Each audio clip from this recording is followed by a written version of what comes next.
I wish Mint Mobile didn't work everywhere so great. I can't seem to avoid my responsibilities as much as I did with my old provider. After years of getting ripped off by big wireless providers, there's finally a better option. Mint Mobile is the affordable premium wireless service that you buy online. To get your new phone plan for just $15 a month, go to mintmobile.com/AL. Astonishing Legends would like to thank Bespoke Post, Purple, Squarespace, Mint Mobile, Noom, our contributors at patreon.com, and you, our listeners, for making tonight's show possible. There are some astonishing legends with definable inception points. For example, June 30th, 1908, the Tunguska event. March 13th, 1997, the Phoenix Lights. We can all point to exactly when those events took place, when their stories began. There are other legends, however, that are vague in their origins. And these kinds of tales often originate with descriptions similar to, as far back as I can remember, or my great-grandfather used to tell this story that he heard from his great-grandfather.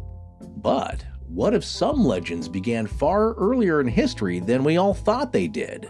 It's the kind of thing we've alluded to on our show before, but never so concisely and effectively as our dear friend and special guest Micah Hanks will do tonight concerning one particular cryptid. It turns out that Micah, a prolific podcaster, researcher, science enthusiast, and author, has been working on a new manuscript, one that will turn into a book that we cannot wait to read. Research for that project has taken him on a deep dive into the origins of one particular legend he's been fascinated with since he was a child: Sasquatch. The legend of Sasquatch walks a line between folklore and, if you believe any of this at all, reality. And it turns out that when you step outside the constructs of a typical Sasquatch story, a look back in history may point to a much earlier origin of this perpetually elusive creature. The name Sasquatch was applied to sightings of the unknown primate in the late 1930s by a man named J.W. Burns. He appropriated it from the Chehalis tribe in British Columbia. The label Bigfoot was used later, around 1958, by journalists writing about tracks and hairy bipedal beasts allegedly spotted in remote areas of the Pacific Northwest.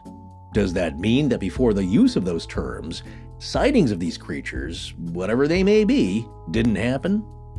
Is it possible that a narrative through-line about this creature could have been severed when older cultures that we know very little about were lost to time? What if Sasquatch has been out there all along? Decades, centuries, or perhaps even millennia longer than we ever previously considered? What if we overlooked it just because we hadn't thought about how differently it may have been described in antiquity?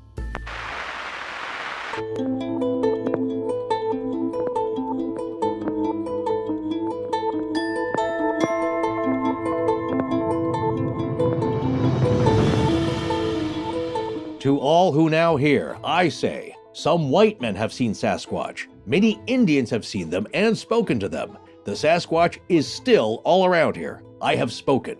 Chief Flying Eagle of the Chehalis tribe, May 23, 1938, Harrison Hot Springs, British Columbia.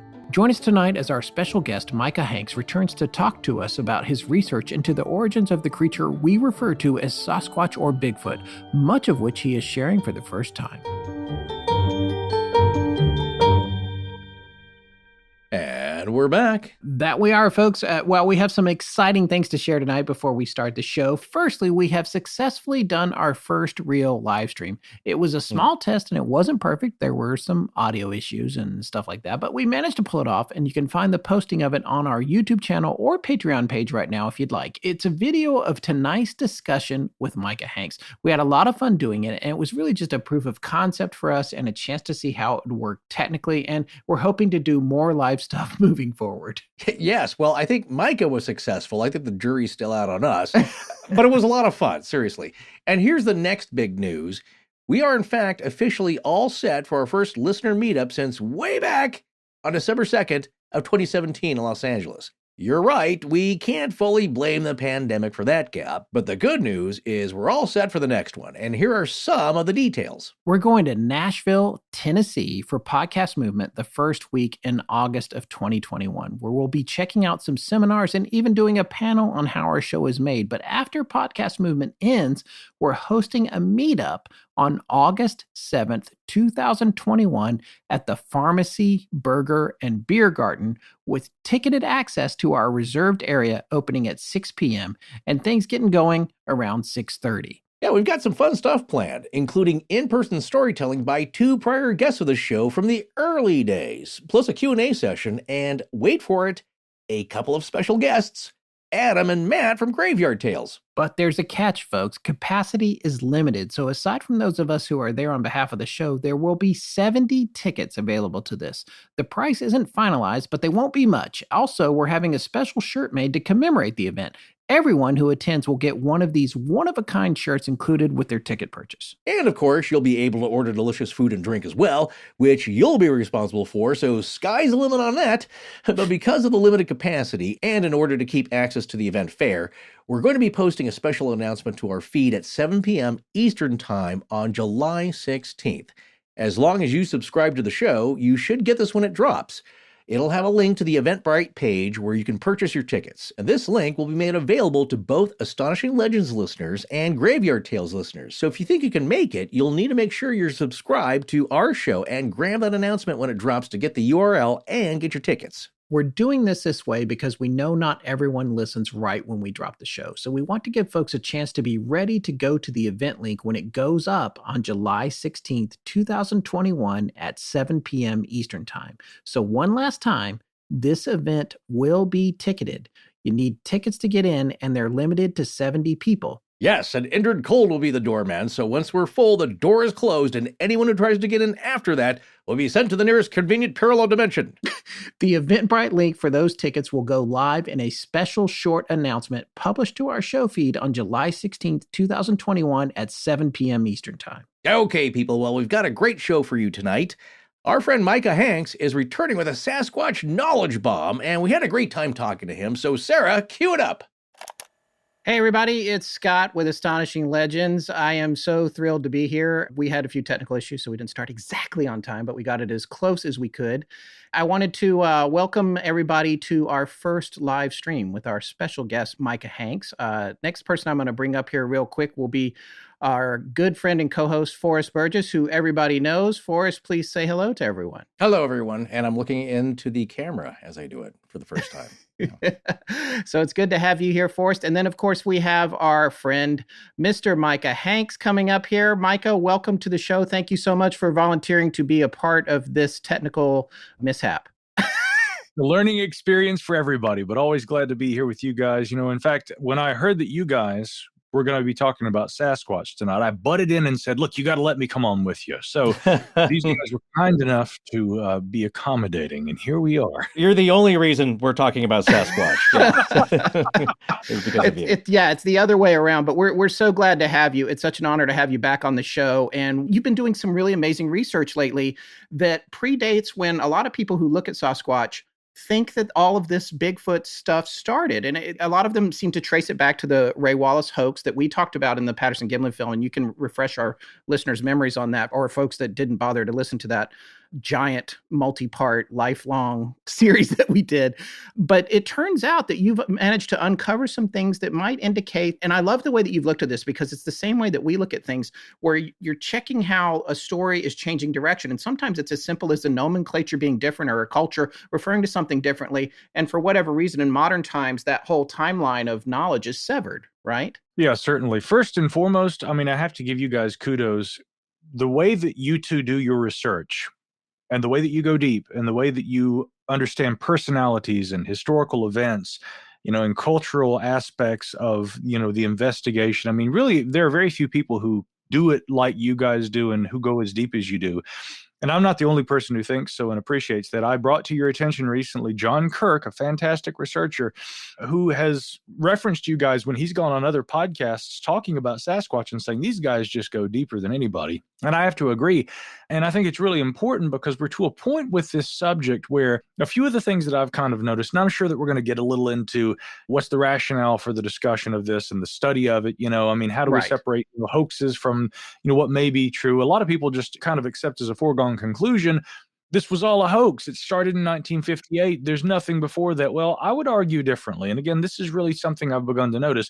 If we're going to establish proper research methodologies. I mean, there are some fantastic, what I would term avocational researchers, people who may not be trained biologists or zoologists or anthropologists, but people who are learning proper scientific methods, how to apply the scientific method in the field, how to apply forensics, how to apply a variety of different resources while in the field in the investigation, here and now today, in parts of North America, toward the furtherance of trying to establish that there's a zoological reality to Sasquatch. The approach that I take, although I love getting out in the forest and stomping around, in the mountains, I live here in Appalachia. It's one of my favorite things to do.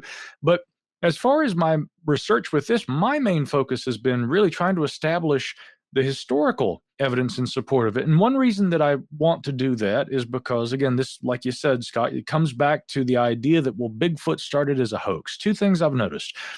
Countless articles I've read online try to establish this subject by saying, despite its origins as a hoax in California in 1958, believers won't be dissuaded. Believers are convinced that there's a creature actually out there. They won't hear anything about the hoax. So one thing that really over the last few years that has become apparent to me is that, a lot of people really don't think this goes any further back than the 1950s, and they think it's absurd for people to suppose that there's an actual biological reality to Sasquatch, given that they accept, first and foremost, that it all started in the 1950s. But then we look at the skeptics who have looked a little deeper, and some of them even argue, look, the problem with Sasquatch is that there's no evidence in the historical record. And if we're talking about a biological specimen, it would have to have been something that was recognized throughout history, since Sasquatch and other purported, and again, the term I think that is really favored by most researchers these days, especially Dr. Jeffrey Meldrum of Idaho State University, relic hominoid, for there to be evidence of them to exist today, the skeptics rightly contend they should be evident throughout history. And since we don't have that, they couldn't exist. Well, right. So it got me thinking, can we go further back? Can we find evidence of possible relics, hominoid observations going back throughout time? I would contend, yes, you can, and I hope to present some of my findings for you guys tonight. Honestly, I can't wait. And I was looking at some of the stuff you shared with us. You've already done some really amazing shows on this with your multiple podcasts. You're very prolific.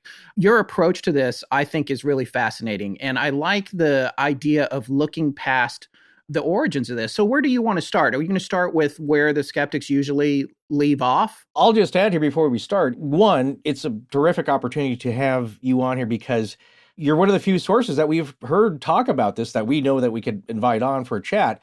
But nobody else really seems to be delving into the proto-history, the pre-European history. And I do see a lot of what I would consider a bit of ethno-arrogance, I guess, or just, Western central focus that is more of European study and not taking into consideration the native legends and lore, which, of course, I know it's hard to do from a scientific point, but we have that record as well, and we're not using some of that. So thank you for coming on and explaining to a lot of us, ourselves even, about that history, because we're seeing this also with the UFO history, and that people are saying, that really is just a 70s phenomenon. And then we've just heard that Lou Elizondo and the Pentagon know that the Tic Tac phenomenon, maybe that craft specifically, has been going on for at least 70 years. None of this is anything new. Yeah, in fact, I actually have personally, just a brief anecdote on the UFO topic you bring up there, with all the interest in that, I've found reports of what are described, objects that are described in terms of being very similar, I guess, to what we would call the Tic Tac today. Yeah.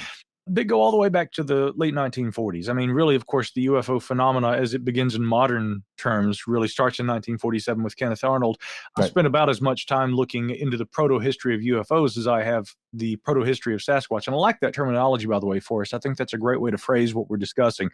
So just to briefly state, as Lou Elizondo has recently discussed, and I've talked with him a little about this off the microphone, I think that indeed, you find a certain consistency, certain patterns in terms of the descriptions of some of these objects going all the way back to at least right after the beginning of the modern UFO era.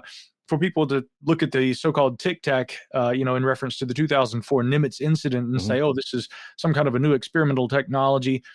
Perhaps that's true, but there are certainly UFO accounts going back decades prior to that seem to describe the same thing. But now, as far as the proto-history of the idea of Sasquatch, a few researchers have actually looked at this, at least going back before 1958, but there are some I think it would be safe to call it cognitive dissonance that erupts from time to time, because as a result of the fact that Bigfoot begins in 1958, there are some researchers that appear to try and make distinctions, and they go through some rather interesting mental gymnastics in order to do so, but they seem to try and separate Sasquatch from Bigfoot and say that these are entirely separate cultural concepts. And then if we go even further back, what accounts are known to exist, well, these are just, hearsay, myths, rumors, legend. What I hope to try and do tonight is, first of all, go way back. In fact, go back into the BC era, and we're going to bring it all the way up through time, making some notable stops along the way. But then we're going to get back into what you're talking about there, Forrest, with regard to indigenous American legends, because again, the indigenous American legends are very important to me. I do think you're correct. There is some ethnocentrism, and it's very unfortunate. Some of my other work I do with the Seven Ages Research Associates, which is a team I co-founded, we look explicitly at archaeology in North America, well, all around the world, but we work in North America. And one of the things we try to overcome is the limited perspective that through our little narrow cultural lens, we as humans, no matter where you're from, tend to project onto a subject. But again, this happens all too often with Sasquatch. And I think that if we establish a certain history before we get over into pre-Columbian American accounts and ideas and traditions that have been passed down, we're going to start seeing some rather remarkable delineations and some also very interesting patterns, I think, emerge, especially as it relates to the idea of the North American Sasquatch. So we're going to start back in time, go all the way across the Bering Land Bridge over into North America, and kind of round it out with some more recent history and also some of those indigenous American accounts. So we got a lot to cover. All right. Oh my God, this is so exciting. I can't wait. So so let's start with the part that inspired you to really look into this stuff. And where was the trigger for you to get going? I was actually inspired by the conjectures, by a number of skeptics. There's nothing in the history, as far as the historical record, that seems to account for Sasquatch. I should also point out there are some other great researchers who have looked at least the last couple of centuries and have attempted to try and document the deeper history of this subject. And it's, again, being accounted for in the historical record, this primarily in newspapers. And the two researchers really that come to mind, again, Chad Arment has done incredible research. He has now, I think, put out a second volume. And I mean, it's an incredibly thick book. This is like the Bible of Bigfoot history, at least of the last 2 centuries. It's called The Historical Bigfoot. Imagine that name, very aptly titled. But in the Historical Bigfoot, Chad Arment he has done yeoman's work in terms of just digging through newspaper archives. And he has tried to find every account that seems to describe, again, what we would term relict hominoids or Sasquatch, Bigfoot as they are known in the modern parlance, and present these in a very thick book that really, it's indispensable for researchers. David Paulides also, more well known for the Missing 411 book that he has written, but he also has done a book that even goes a little further back than Arment, but features a lot of the same sorts of accounts, and he obviously has done a lot of searching for this kind of information too. Now, as far as what really got me thinking about this, there is an unsung hero in, what would you call it, Sasquology? I don't know. And Myra Shackley is still around, but she's no longer active in Bigfoot research. She, I think, actually is, if anything, an Anglican priest, I think, now. But Myra Shackley is and was an archaeologist, and in the 1980s, she wrote a book which they changed the title of. I think it had initially been called Still Living, Yeti Sasquatch and the Neanderthal Enigma. But then they retitled it and they called it Wild Man instead of Still Living. But her whole contention, as the original title seemed to present, was that she thought it was possible that Neanderthals might have persisted until fairly recently, or at least until recently enough that there might have been historical accounts of them. And I was fascinated by this premise because, again, keeping in mind she was working off of the idea that, well, if we want to try and understand Sasquatch, maybe we should look at Neanderthals. The thing that really fascinates me about that is the fact that she's looking at Neanderthals when really there were no other varieties of archaic humans, early hominins that were known in the fossil record apart from human. I mean, we knew about Homo erectus and, Paranthropus, but you go much further back. But in terms of those that might have coexisted alongside humans during the last ice age, during the Pleistocene, for a long time, it was just Neanderthal. Now, since then, we, of course, have discovered the Denisovans. We also know of Homo Floresiensis on the island of Flores. Yes. We actually also have some unrecognized varieties of hominins, which have, at very least, fragmentary fossil remains have turned up in a few instances. And one example is known as the Penghu jaw fragment that was found off the Taiwanese coast a few years ago. It appears to be a Pleistocene era fossil jaw fragment, but it's not a recognized variety of hominin. And Chris Stringer, who I believe works with the Max Planck University, actually looks at this and says, if this is Denisovan, they don't look anything like we thought they would look like. But I mean, this probably isn't Denisovan. So it leaves open the possibility that there were maybe indeed fairly recently other varieties of humans, early humans, that existed. I mean, maybe until as recently as when the actual migrants that came across the Bering Land Bridge and first arrived in North America were making their way towards the end of the Pleistocene. Now, again, I'm kind of giving the background here. Myra Shackley in the 1980s focused in on Neanderthals. Since she wrote her book on this, I mean, we've had all different kinds of other potentials as far as early archaic humans that might have been around until fairly recently, and that could also account for some of the reports of Sasquatch-like creatures throughout history. And that's really fascinating to me. So picking up kind of with her research, I'd like to kind of lead off really with a quote from her from that book. This written in 1983, the year I was born, guys. I'm dating myself right now, Wow. This is the quote that she gave us, and this is a wonderful one. She says, "The very ubiquity of wild men is suspicious, and there is considerable similarity between themes and characters in the mythology of peoples widely separated in space and time. Many theories have been evolved to account for this, allowing for the presence in every society of occasional genuine monsters, in other words, she says, giants, genetic freaks, and so on. It is possible to argue that all wild man stories are merely myths and therefore untrue, and that societies borrow the myths from each other, as was certainly the case with Greece and Rome. But it is difficult," she continues, "it is difficult for us to account for the fact that similar stories appear in different continents, unless you postulate some common heartland from which the story is diffused, an idea contrary to modern anthropological thinking. Another possibility, however, is that all societies create wild men because outside their own inhabited or explored territories, there always lie unfamiliar regions which hearsay and travelers' tales will populate with strange, unidentified creatures. Some of these creatures," she concludes, "will be mythical, the product of the vivid human imagination, but others may be based on genuine sightings of unknown and unclassified species." Right there, Dr. Shackley she encapsulates it all, because when we go through history, we have to be really careful, because the idea of the traveler's tales, people in the early eras of history where they were just starting to travel to other continents and meet with people from other cultures. Yes. They are often described in the parlance of their day through cultural lenses. And this coming back to what you were talking about, Forrest. And so we can't just look at every description of a purported wild person and say, well, look, there's a Sasquatch. More often than not, these descriptions are of people. Shackley was hyper aware of that back in 1983, as had been other researchers before her. And we encountered that stuff as well when we were covering Roanoke. It's the very same thing. Absolutely. I mean, again, that's just in, like the late 1500s, that we're having this meeting of cultures. Right. And in fact, actually earlier accounts, from the Vikings, right, in Leif Erikson's saga, when he comes over, the Vinland sagas rather, and he comes over and he meets the Skraeling, which were the indigenous inhabitants of North America. Look at how they were described. Now, again, this is a great example of where a lot of people have fallen into that trap. They have taken that early account, of Vikings sailing over and reaching North America and encountering indigenous residents. And they, you've seen speculations that people have put all over the internet about, were these Sasquatches that the Vikings encountered? No. They just encountered people that they were unfamiliar with, people that looked different from them, but that were nonetheless undeniably Homo sapiens sapiens, not Sasquatch. So again, you do see that. That's one of the shortcomings, really of, I think, a lot of modern attempts at trying to establish a history for these kinds of creatures.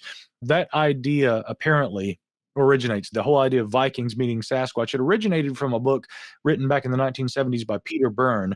It's called Bigfoot, Man, Myth, or Monster, or The Search for Bigfoot, rather, was the title. But although people point out that idea was first raised in that book, anyone who's read that book will see that Peter Burns said unequivocally these were Native Americans that were encountered, not Sasquatch. So he tried to dispel the myth right from the outset. Unfortunately, maybe people didn't finish the book and they kind of ran with that. But again, so Shackley kind of tells us what to watch out for, what to be careful about. And so we'll preface this conversation by saying, again, we have to be really careful. Maybe not every instance throughout history of a description of a wild person represents a Sasquatch. Some of them possibly do. I want to look at some mythology. I also want to look at some contenders that might actually represent good evidence of relic hominoids tonight. I had a quick question here, and somebody else piped up in the chat. Could you please explain to us and our audience the importance of with the Denisovans? And I think Scott and I had mentioned them briefly when we covered Göbekli Tepe, because now you're talking about 10,000 BC or 9,500 BC, 10,000 years ago and more, and a possible confluence of different, maybe subspecies of Homo sapien or something different. So Denisovans are essentially a hominin group. People would be probably more familiar with the expression hominid, but in recent... that was the other thing I was going to have you explain to us, because I know there's slight differences in that one is a little more authentic or accurate in its description, but we're used to saying the other one. We can kind of break all these down, because I should probably also offer a brief explanation of the idea of relict hominoid, because we've got hominin, hominid, hominoid. Yes. It can get confusing. So as far as the Denisovans, again, this was a fairly recently discovered, essentially they are Neanderthal-like. They are kindred, close cousins of Neanderthals. The reason that we identify them as being different is because at the type site for their discovery, Denisova Cave in the Altai region of Russia, we find a fossil fingertip, that was designated having belonged to Woman X, as she was called. Mm-hmm. To extract mitochondrial DNA so that it can be sequenced actually required essentially the virtual destruction of this sample. But there was successful sequencing, which unequivocally determined this to be a different variety of archaic human from Neanderthals. So the significance is that for a long time, we only thought that humans and Neanderthals existed as recently as the Pleistocene. It was once thought that around 25,000 years ago, Neanderthals died out in Europe. Now we've pushed that back, and we think that the most recent existence of Neanderthals would have been maybe in the neighborhood of about 55,000 years ago. Most of the recovered evidence, the actual fossil remains that we used to base that idea off of, when Neanderthals went extinct, they're found in caves. And of course, there's the famous term caveman. That, of course, no doubt because, of course, we find a lot of, early human ancestor remains. And actually, these weren't just ancestors. They were contemporaries of Homo sapiens sapiens, because Homo sapiens sapiens, just like us, we existed alongside Neanderthals and apparently Denisovans as recently as the last ice age, or the epoch known as the Pleistocene. Now, here's the thing. We also probably interbred with Neanderthals and in likelihood Denisovans too. There's evidence in modern human populations in our DNA that we have carried all this time that shows that we actually interbred with those early human types. And although they were different from us in terms of their genetic makeup, they were close enough that actual successful interbreeding occurred, which is fascinating to me for a number of reasons. One being, of course, that there are traditions all over the world involving Sasquatch kidnapping humans for what purpose, right? And this gets into sort of controversial territory, the idea of interbreeding. But again, we can already look back at our fossil, now extinct, presumed extinct hominin types, and we can see that it actually happened as recently as maybe, at least 55,000 years ago. But back to the caveman thing for a moment. Again, my whole contention is that's going to be an environment that's going to be conducive to the preservation of remains where fossil formation can occur. It doesn't necessarily, in my opinion, and this is just my layman's opinion, but it doesn't necessarily mean that there might not have been Neanderthals, Denisovans, or others that maybe actually lived longer than the fossil remnants that we have uncovered actually indicate. Yeah, I mean, it's fascinating to me, and I wanted to clear this up when you're talking about the jawbone fragment, and that I think when people say it was seems to be proven now anthropologically that there was a 9 foot tall, a 3 meter tall ape-like creature, Gigantopithecus. And is it black eye or blackie? How do you say it? Blackie, yeah. There were actually 2 varieties. In fact, there was a subspecies that also existed around modern-day Pakistan, but the one that we're talking about was a Eurasian ape species known to exist, recognized in the fossil record, yes. Okay, interesting, because when we first covered that, and that was news to us, first of all. Secondly, we weren't sure if we were pronouncing it black eye or blackie, but we'll go with blackie with the eye on the end. And just that, because I think people jump to the conclusion that they discovered a full skeleton, which they had not. They were able to extrapolate the size of this thing by the fragment of jawbone and just how large a molar was, like 3 times the size of a human molar, I believe. And that from that, though, they know that this thing existed. That's not in question. that you could have a 9-foot tall ape-like creature. And in fact, there are other early archaic human types that at various times in various places also went through periods where they were larger. Paranthropus comes to mind. There are fairly consistent fossil recoveries of Paranthropus from parts of South America that appear to indicate that they might have been as tall as maybe 7 feet. And actually, there are some today. Cliff Barrickman, of course, of Finding Bigfoot fame. I mean, he is very much of the mind that Bigfoot, as we know it today, could actually be a surviving relict. I looked up the word relict, which I had not heard, R-E-L-I-C-T. I love this definition. A surviving species of an otherwise extinct group of organisms.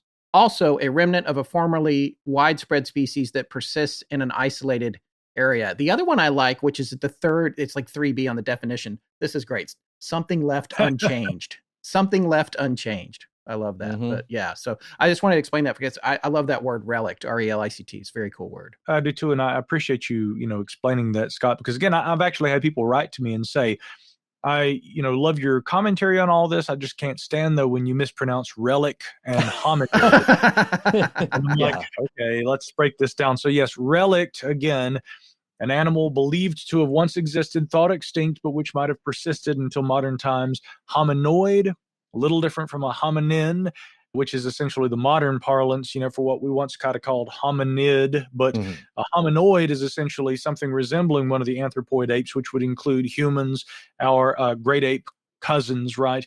And also now believed to be extinct archaic hominin types like Neanderthal and Denisovans. So something essentially that's human-shaped, something that shouldn't be alive today, that we would expect to have only seen tens of thousands, if not hundreds of thousands of years ago, but which still exists today. My contention is that at very least some data in the historical record does support this hypothesis, the recent survival of relict hominoids. That's what we're talking about. I think we've got all the nomenclature out of the way, guys. Yeah, we have. And I'll try not to derail you again. It's important because I think, a lot of us will hear these terms and you kind of think maybe you aren't paying attention. Certainly, we hear so many terms in the course of our day. But knowing the definitions of them really puts it in context because these are the nuts and bolts of what we're talking about. And to understand those, then you get it really helps out your larger understanding of these topics. Well, it certainly does. And again, this is the other thing. I have to also, mention my friend and colleague, Matt Pruitt. He's of the North American Wood Ape Conservancy. He's also done independent research for a number of years, formerly with the Bigfoot Field Research Organization. But Matt is arguably the most eloquent speaker on this topic. And I love every opportunity I have to get together and talk with him. And something that Matt's really worked hard for years to try and do, and which I hope to try and do, is to raise the bar on the discussion, to use not just big words just to sound, science-y. Really, the intention is to try and phrase what we're discussing in the proper context, in the proper terminological context, place it in the proper historical context, so that we are having an intelligent, informed discussion about this possibility, rather than, I seen him, he was out there and he stank. Yeah. Because that's been the argument that's been waged against Sasquatchery really for decades, and in fact, the same applies to UFOs. Yeah. I remember the late Stephen Hawking, respect him though I did, talking about, if UFOs represented aliens, which we can immediately rule out, he would say, why would they come to Earth and only present themselves before cranks and weirdos? Well, if we raise the bar on the discussion and we use this kind of terminology, that we phrase this in proper anthropological and zoological and biological terminology, and put it in the right historical context, this may actually help us win some points in terms of furthering the idea that, okay, this isn't just something that crazy people claim to see, liars and hoaxers, right? We harp on this quite a bit, but I think it's relevant and accurate. It's that academic hubris you see. These stories are so much more about, or just as much about, the human beings that study them as the things that we're studying, in that so much of it, as you brought up in your introduction, just how much has to do with personality. And you can look at what's being taken serious and what isn't by the person and the ad hominem attack on their character, as you said, because of the things that they're willing to consider. So you look at Jeff Meldrum or Grover Krantz in the day, who started off as a skeptic on all of this and later turned convinced. I believe it was the dermal ridges on a print that he found, which is like, wow, either somebody is going to just unbelievable technical capability to fake this stuff for whatever reason, or this is real. And it started to change his mind. And it's also a little bit cultural. You see the Russian scientists in locomotion and their biologists taking it seriously, especially around the PGF. And they realize, like, boy, you know what? You Americans are not going to be satisfied till you've killed one and it's in your office. No film, no print, not even hair, anything else. Maybe some scat nowadays because there could be DNA with it. But even then, it's possibly inconclusive that you're not going to have one until you have one in a cage or you're dissecting it. And then it's going to even cause a ruckus. Holy crap. Well, what? I just had the craziest sense memory. I got my latest box of awesome from Bespoke Post called Kukatil, and it has this Moroccan glassware in it. I had no idea what this kind of glassware was when I was a kid, but now I get it. This cone glass jug and these glasses are taking me right back to my childhood, which, to be fair, I only barely remember. Well, your childhood was a long time ago, man, but I know you remember these like it was yesterday.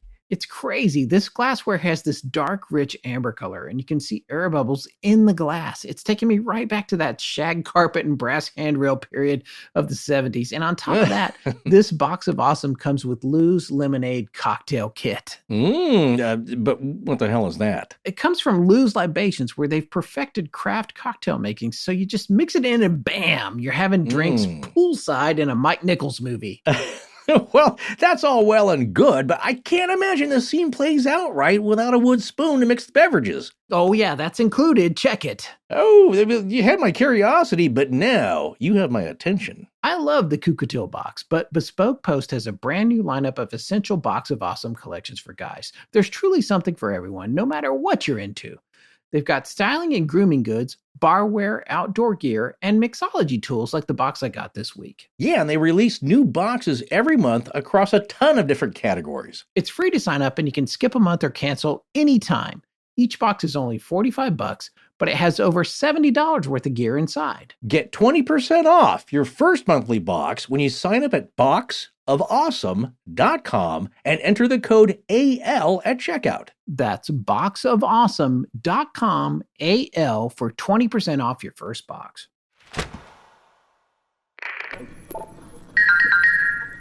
Forrest and Scott, thank you for supporting their sponsors. I'm Tucker, now back to the show. And again, I recognize the necessity for collecting a specimen that can be, that can serve as the type specimen and can be thereafter referenced. It also really troubles me, the idea that we got to go and shoot and kill one. I mean, I guess there's a humanitarian kind of vein that I tend to operate in. Call me unrealistic. I don't like the idea that we're going out there and killing something that we don't even know what the possible population is or if they exist right now. Yeah. And if they are so, infrequently seen, I mean, I can't help but think that there's a very small population, barely above capable of maintaining a breeding population, probably in decline under pressure from both the expansion of humans and, of course, deforestation, possibly climate change is a factor.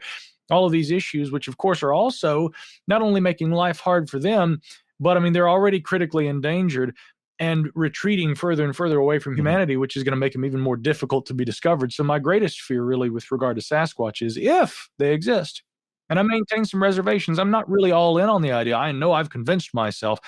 I am trying to find evidence that supports that hypothesis, but I don't believe before I've found enough evidence, right?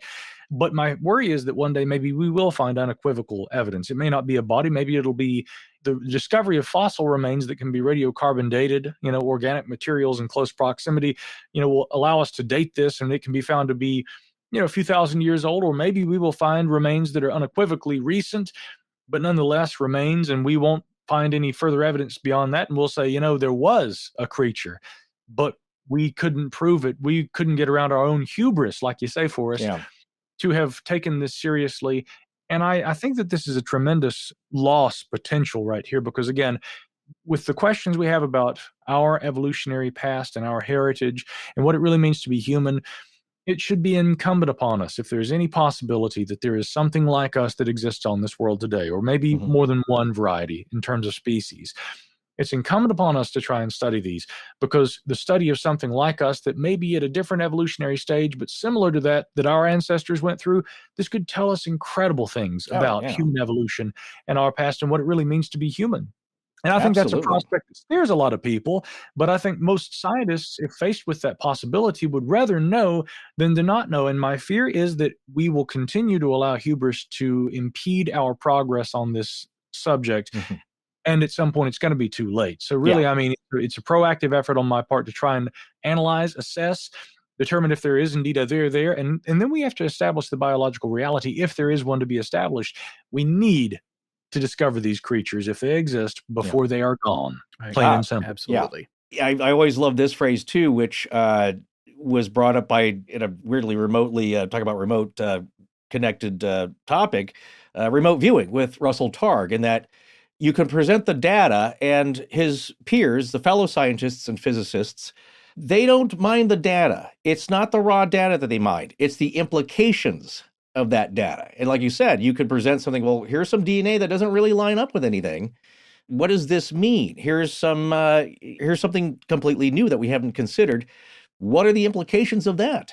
What else is lurking out there that we may not have considered or don't give any credence to because it's just too way out there for scientific mainstream study? Oh, certainly. I would say you don't know until you go looking for it. But also, and people always laugh when I say this, there were no Denisovans until there were Denisovans. Right. Yeah, exactly. Yes, right. See what I'm saying? Yeah. Yeah, I mean, and I get a variety of responses to saying that, but I mean, my whole contention is there was no Homo Floresiensis until there was Yeah. Homo Floresiensis. And again, this is what's fascinating to me about Myra Shackley's research in the 1980s. Prior to the discovery of the Denisovans, or Denisovans, as they might say in Europe. Again, I've heard both pronunciations. They both equally appear to, see usage. So she was working with what was known in the anthropological record and the fossil record at the time. But now we have a number of other species that are qualifiers for these relic hominoids. So I would take it a step further and say, are there possibly those which we haven't found in the fossil record at all, which might account for some of these descriptions? So with that said, I think maybe the best place to start, in truth, is one of the earliest and most widely recognized actual forms of written narrative that we actually have in the historical record, the Epic of Gilgamesh. And I would hesitate to call Enkidu, the wild man that's represented in this story, a Sasquatch. But I think it's important, if we're going to have this discussion, to recognize that one of the earliest, actually the earliest, recognized epic narrative in written form, not just an oral tradition, one that was actually committed to early writing. This actually has a wild man. And so back to Myra Shackley's point about the ubiquitousness of the wild man throughout history, it goes all the way back to some of our earliest known writings. And I'll refer to some notes I have here.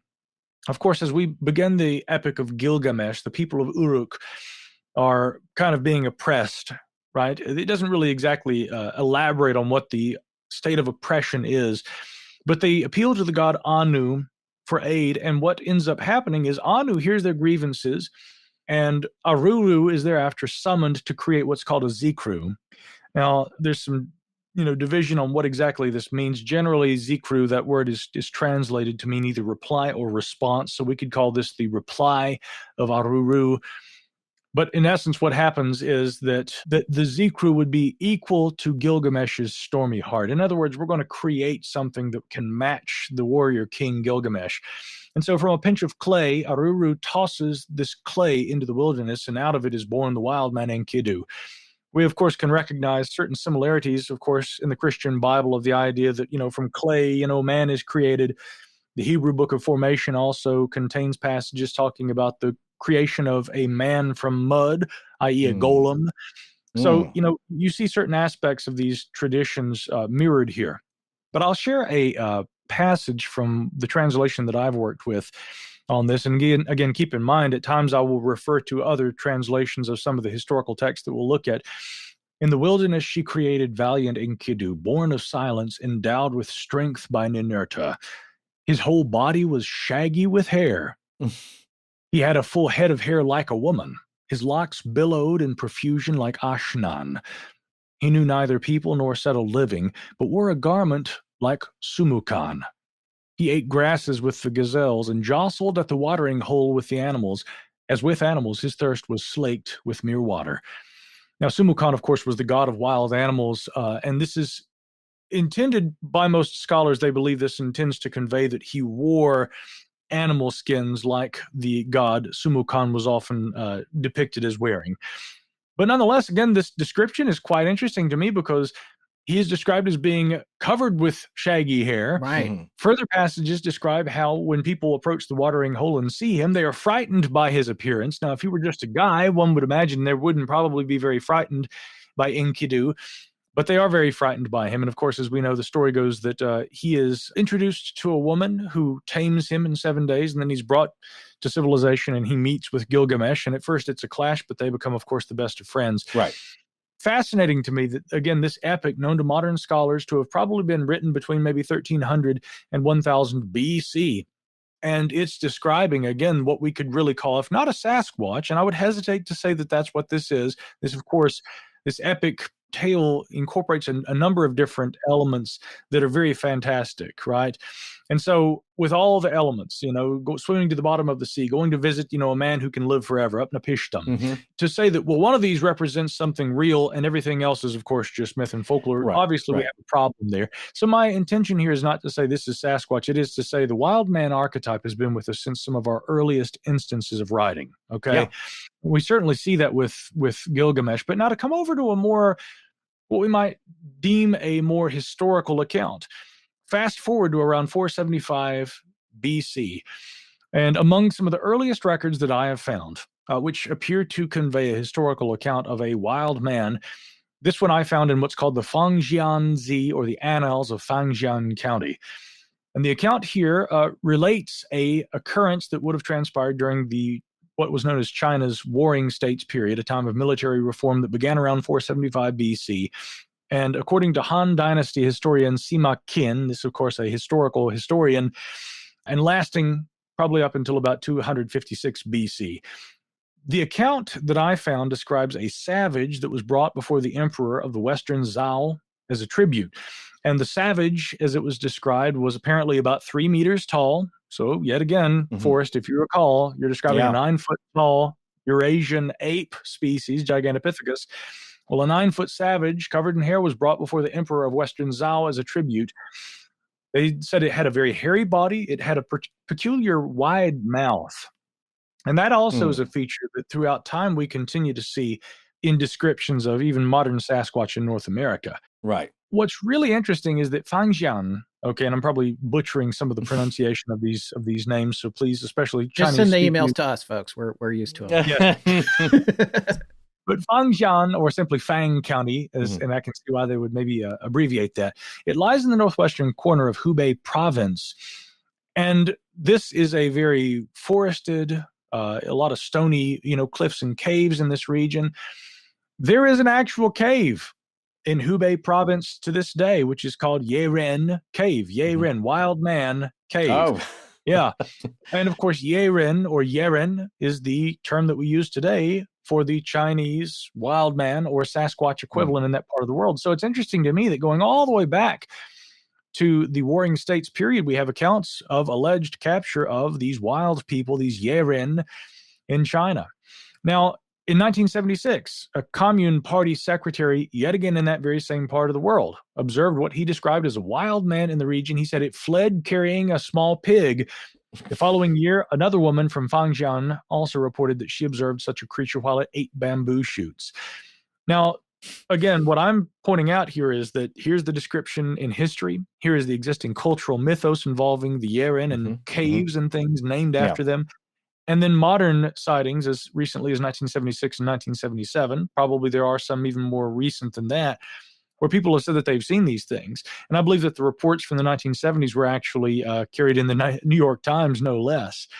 So those are some of the earliest ones. But now let's skip ahead to the 300s BC. We have, of course, roughly coinciding with the states of Qin and Yan defecting as independent kingdoms, a statesman and poet, and he's fairly significant, Ku Yan of the state of Chu. He also had been aware of what were known as mountain ogres. And he actually wrote about these in his poetry from this period, these mountain ogres, or these savages, which he wrote about from time to time. Now, a lot of historians have pointed out the fact that, there's this period where we don't hear about wild men any longer up through, the Middle Ages. And if they existed, even though we have, of course, the appearances of wild men, woodwoses or Vudavasa, as they're sometimes called, in the heraldry of the Middle Ages, wild men, in other words, were often depicted in art, but there were very few historical accounts that seemed to describe them. Not the same in China. Again, here we have from the 12th century in China, another case that I would like to bring to the table here. In the Yu Minglu, or the Records of the Hidden and Visible Worlds, this attributed to the author Liu Yiqing. He was a compiler of stories who visited China in the early 4th century. I came upon a translation by Xinjun Zhang, where he takes the Yu Minglu and he translates this very interesting account, which would have probably occurred between maybe the 200s and the late 500s. Liu Yiqing reports that there are things like people in the mountains and rocks in Dongchang County, which are covered in hair and wear no clothing. These creatures communicate with whistling and attack humans by throwing rocks at them. Now, you two, I'm sure, are familiar with the indigenous American traditions about whistling, Right. Yep. rock throwing, right? Yeah, never heard of it. Wood It's knocks, crazy. Yeah. Our of course, American version is they love Snickers bars. So Yeah. probably there's a Chinese equivalent of leaving treats for them or offerings. Yeah, and the rock As throwing people is do. it's so ubiquitous, by the way. It's just ubiquitous in all the encounters that seem like they have some merit to them. Well, certainly. And, among the Iroquois, there are traditions of what they call the stone giants. We also hear about stone giants or the stone man in West Virginia. I've wondered sometimes, there are different interpretations of what the reason for that may be, but one interpretation, and this is one of many, has at least been on my mind for some time, and that may be that they may have been associated with the actual act of throwing stones. Some say that may actually have to do something with their appearance, perhaps matted fur, perhaps rolling in sand and actually having, a kind of matted, stony appearance. I think Lauren Coleman, who has done, again, incredible work for decades in this regard, that had been one of the extrapolations of that idea that he had presented. But again, one other interpretation might be that they throw rocks, the stone man. Yeah. Now, I want to actually share the translation from Li Yiking's original passage here, because you talked about the treat, right? Leaving a Snickers bar first. Right. Well, maybe in China we should leave lobsters or other kinds of crustaceans, as you're about to hear. In the mountains of Dongchang County, there are such creatures. Their figures are like those of human beings. Their length, presumably their height, 4 or 5 feet. So not that tall necessarily. Their bodies are naked. Their hair, 4 or 5 inches long, hangs down loosely. They often live among the stones in the towering mountains. They have a husky voice but cannot speak, though they can summon each other by whistles. They often conceal themselves in the dark, so cannot be seen frequently. Once, some people went to cut wood and camped in the mountains. After they went to sleep at night, the creatures appeared. Holding their children in their arms, they started a fire with stones, caught lobsters and crabs from the ravine, approached the fire beside the people, and roasted the lobsters to feed their children. Now, I'll just interject here that this translation, again, I actually did a lot of my own translations in some cases. This one I did not do. This was a translation by Xinjun Zhang, who is a modern translator and collector of these accounts from early writings like those of the Li Yiqing. But I wonder about that translation and in whether or not the creatures came and made the fire, or indeed when the campers, in this case, went to sleep, the creatures came and stood and warmed themselves by the fire. And I'll offer some justification for why I've wondered about that point here in a moment, but we continue with the translation. So they bring lobsters and put them on rocks by the fire while the people are sleeping and roast these to feed their children. Well, one man had not fallen asleep. He secretly awoke the others and told them what had happened, and consequently they stood up together and made a surprise attack against the creatures. Thus the creatures ran away and left their children there. Their voices resembled the cries of human beings. The creatures urged a group of their fellows, male and female, to hit the people with stones. They approached the people, got their children, and stopped attacking. So basically, they threw rocks until everybody backed away, grabbed their kids, and ran. Now, I got to add that I came across an account from Russian hominologist, one of the Russian researchers you guys mentioned, Dmitry Bayanov. And he talked about the traditions in the Slavic countries of the Leshy, another variety of a kind of folkloric wild man. But listen to this account that Dmitry Bayanov gives us. The Leshy were said to approach campfires built by lumberjacks or hunters in order to warm themselves in cold winter. And it was said that they turned away their muzzles, apparently because of the bright light. They also took care that flying sparks did not touch their hair. So here we have, yet again, a little further to the west and north, another account of a tradition involving wild men. This one, again, the modern folklorist would unequivocally place in the folklore camp. But the Leshy, it was said, would approach fires, stand with their backs to the fires, and warm the fires that lumberjacks built. Yeah.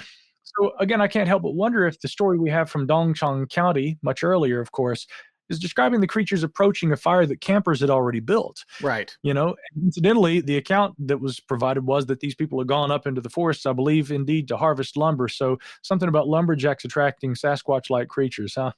Yeah. Well, because you have to wonder, as I always do, how advanced are they if they are intelligent? And that is almost a gut feeling. Of course, there's no way to measure it as we do or try to with the intelligence of animals. Problem solving, their tools and things of that nature, as we did with primitive humans, and the flint tools that they could make, and the progress of how they took care of themselves. Then you wonder if they are intelligent to a degree. They are not to the point where they can make fire. They enjoy it. They know what it is, but they're waiting on a slightly more technologically advanced version of themselves to make the fire that they will then enjoy, because lobster's better cooked. But they're not like wild animals in the sense that they just kind of react. They can plan. They have tactics. One of my favorite stories, of course, I'm sure you're going to get to, is the incident at Ape Canyon, where you talk about throwing stones. That's the one where it got pretty violent with the miners in the cabin, I think 7 of them, where they're lobbing massive boulders now, so much so that it was breaking the log-sized timbers of the roof and the sides of the cabin that they were in, that these guys left. And of course, what I always enjoy was the explanation was, it was a Boy Scout troop that were throwing pebbles because that's their tradition. And the pebbles on the roof of the cabin scared these really tough, burly miner types, and they all fled and would never go back. So, but yeah, it's what do you have at your disposal as missiles, rocks, and if you believe some of these YouTube clips, they're throwing small trees at people too, and uprooting them or planting them upside down as a marker. But they all feature incredible strength and a lot of intelligence, but they're still a few steps behind us, probably thankfully. Right. Yeah, that would seem to be the case. And, again, we can look at cases like, the instance that we just, reviewed there from China. Mm. Certain aspects of it, of course, maybe are worthy of being taken with a grain of salt. This could have been an account that was, based on a historical knowledge of such creatures, but that was, maybe, went through a sort of process of folklorization. I mean, often you see this kind of thing. I mean, people are like, well, look, if we're looking for hardline evidence of relict hominoids, as you propose, Hanks, then we can't be saying that, well, some of these early accounts are going to have elements of folklore kind of padded onto them. But I would say you should expect that. And let me give you an example why. We know, for example, as a result of a recent preliminary assessment that was provided by the UAP task force under the cognizance of the Department of the Navy, we know that the U.S. government has taken interest in unidentified aerial potential threats, although they don't appear to be overtly threatening. But again, they're assessing the threat potential of UAP, or unidentified aerial phenomena. For decades, it seems that unidentified aerial phenomena have been observed in our skies, at very least since 1947. I would contend, again, having looked somewhat at the proto-history of this topic, that these things have been seen since well before the end of the Second World War and the 1947, kind of shockwave that took hold in our culture after Kenneth Arnold's sighting over Mount Rainier. But what we have seen, in addition to sightings of objects and knowing very little else about these objects than the fact that they are sighted from time to time, that they behave very strangely, and that they seem to be able to do things that our current understanding of aviation, aerospace, and physics even can do. What we know apart from that is very little. And the human tendency, in the absence of evidence, to craft narratives around things in order to fill in the blanks, is all too prevalent. We don't even have to go into a far out topic like the idea of what UFOs are and whether they have exotic origins to find examples of this. You could talk to anybody who observes a car accident or, a shoplifting incident. Every person you talk to is going to have a slightly different version of the story. And after 2 weeks, if you go back and talk to the primary witness, they'll tell you things that, I just remembered that when we were there, and I didn't tell you this the first time, the human memory has, and in fact, psychological studies show that the human memory not only has a tendency to, it often does, update. Mm-hmm. And we tend to add layers of memory onto things that were actually observed. With UFOs, we now have this mythos of crash wreckage retrievals and the back engineering and reverse engineering of captured flying saucers, treaties between the Eisenhower administration and the UFOs and the extraterrestrials engaging in, widespread abduction of as much as, 10 to 20% of the US population, or the world populations for that matter, secret battles beneath Dulce in, New Mexico, and all this sort of stuff. My point is, we know that there's objects, okay? We know that our government looks at them, and humans for decades have piled stories onto that, trying to interpret it and trying to kind of rationalize it and trying to understand, why are they here? What are they doing? What are their intentions? Right. And it often ends up sounding a lot more like something from a Robert Heinlein or even a Stephen King novel than it does what it might actually represent. So the idea that certain mythological elements would be, piled onto some of these accounts from, again, going all the way back to, maybe the 400s AD or even the 400s BC in China, you could expect that, right? Especially after hundreds of years, since with UFOs, it's only taken decades for us to do the same thing. Right. Now, I want to bring up an interesting point, because it is connected to that, in that we had talked about Mark Evans, who has been studying the Yeti and looking into that and trying to combine the folklore aspect of it with actual scientific findings, specifically DNA. And I hope to talk about him in a little bit. But one thing that is interesting in that, if you look at Homo Floresiensis, I put too many consonants in there, but it's the little people from the island of Flores, right? Mm-hmm. There have been folkloric tales from the native elders for generations about little people that some have seen. So when you have Homo Floresiensis, and it hasn't been around for a very long time, but there are still surviving stories about them, and the facts may be off, but just the fact that they believe that little people existed, and we're talking, 3 to 4 feet tall, and then there's a gap of them existing, but the stories and folklore still existing. But nobody taking that seriously, because they think it's just folklore and tall tales handed down, you tell your children. But it turns out there's some credence to that, to these local stories. And then you should take that and look at the rest of hominid cryptozoology in a more serious light, with less skepticism. With regard to Homo Floresiensis, it wasn't lost on even some hardline anthropologists that there are existing traditions of, again, what we would, in the West, we generally know this as the name Orang Pendek. Yes. The little man of the forest. But, indigenous names for that are simpler. They just call it gugu, which I find really interesting, because gugu, again, is described as being a bipedal, small ape-like creature, which is essentially like what the fossil representations of Homo Floresiensis appear to represent. But you also have, in addition to gugu, you have nearby, you have ideas, for instance, the Ebugogo, which I believe is maybe, I think that's going to be on the island of Arthur C. Clarke. Where did he have a home? Sri Lanka, right? I think so, yeah. So I believe that the term there for their traditional wild man is Ebugogo. Then in Africa, there's the Agogwe. So etymologically, I'm fascinated with the fact that there are similarities. But that's not all. Traditions, on the island of Flores with regard to the gugu or the Orang Pendek describe the creatures all being rushed into a cave, and they set fire to the cave, and they were all killed inside the cave. The exact same tradition exists in Sri Lanka with regard to their variety of wild man.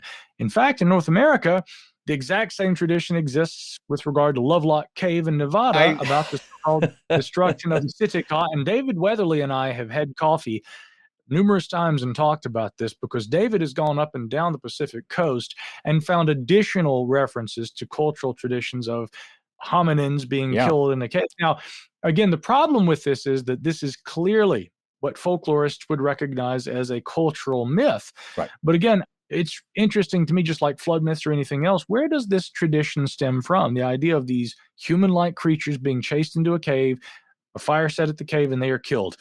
And again, the similarities in the name. I mean, is it all entirely just folklore? And is this the death nail for the idea?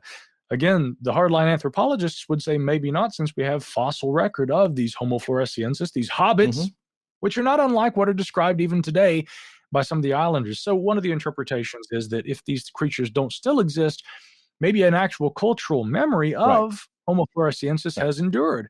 I would like to think, of course, especially in light of the fact that there are some reports, and again, in terms of the historical discussion we're having, Marginoli in I believe the 16th century gave us accounts of, little hairy people in this part of the world, which some people think might have been goo-goo. Others are a little more hesitant and worried that these might be travelers' tales, and they're just describing some of the indigenous residents. So yet again, we've got to be careful with these things. But again, it is notable that there were historical accounts too that described goo-goo, as well as the modern idea of orang pendek. Now, if you want to extrapolate that to larger myths that are pervasive, and speaking of Gilgamesh and the Old Testament idea of a large global flood, even extending into, Scott could correct me here, but we studied it with the Pima Native Americans in the American Southwest having a flood origin story where a young couple takes animals and makes a giant tar ball that they survive in, like a raft or an ark.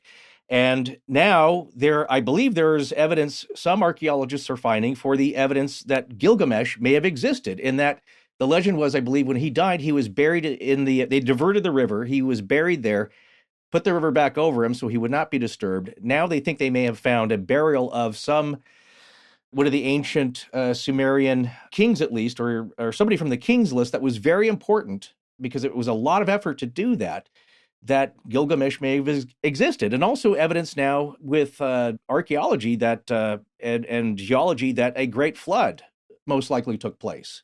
And then we have legends of that. So is it something that's happening that ancient peoples remembered and have passed down through oral tradition and then eventually written tradition?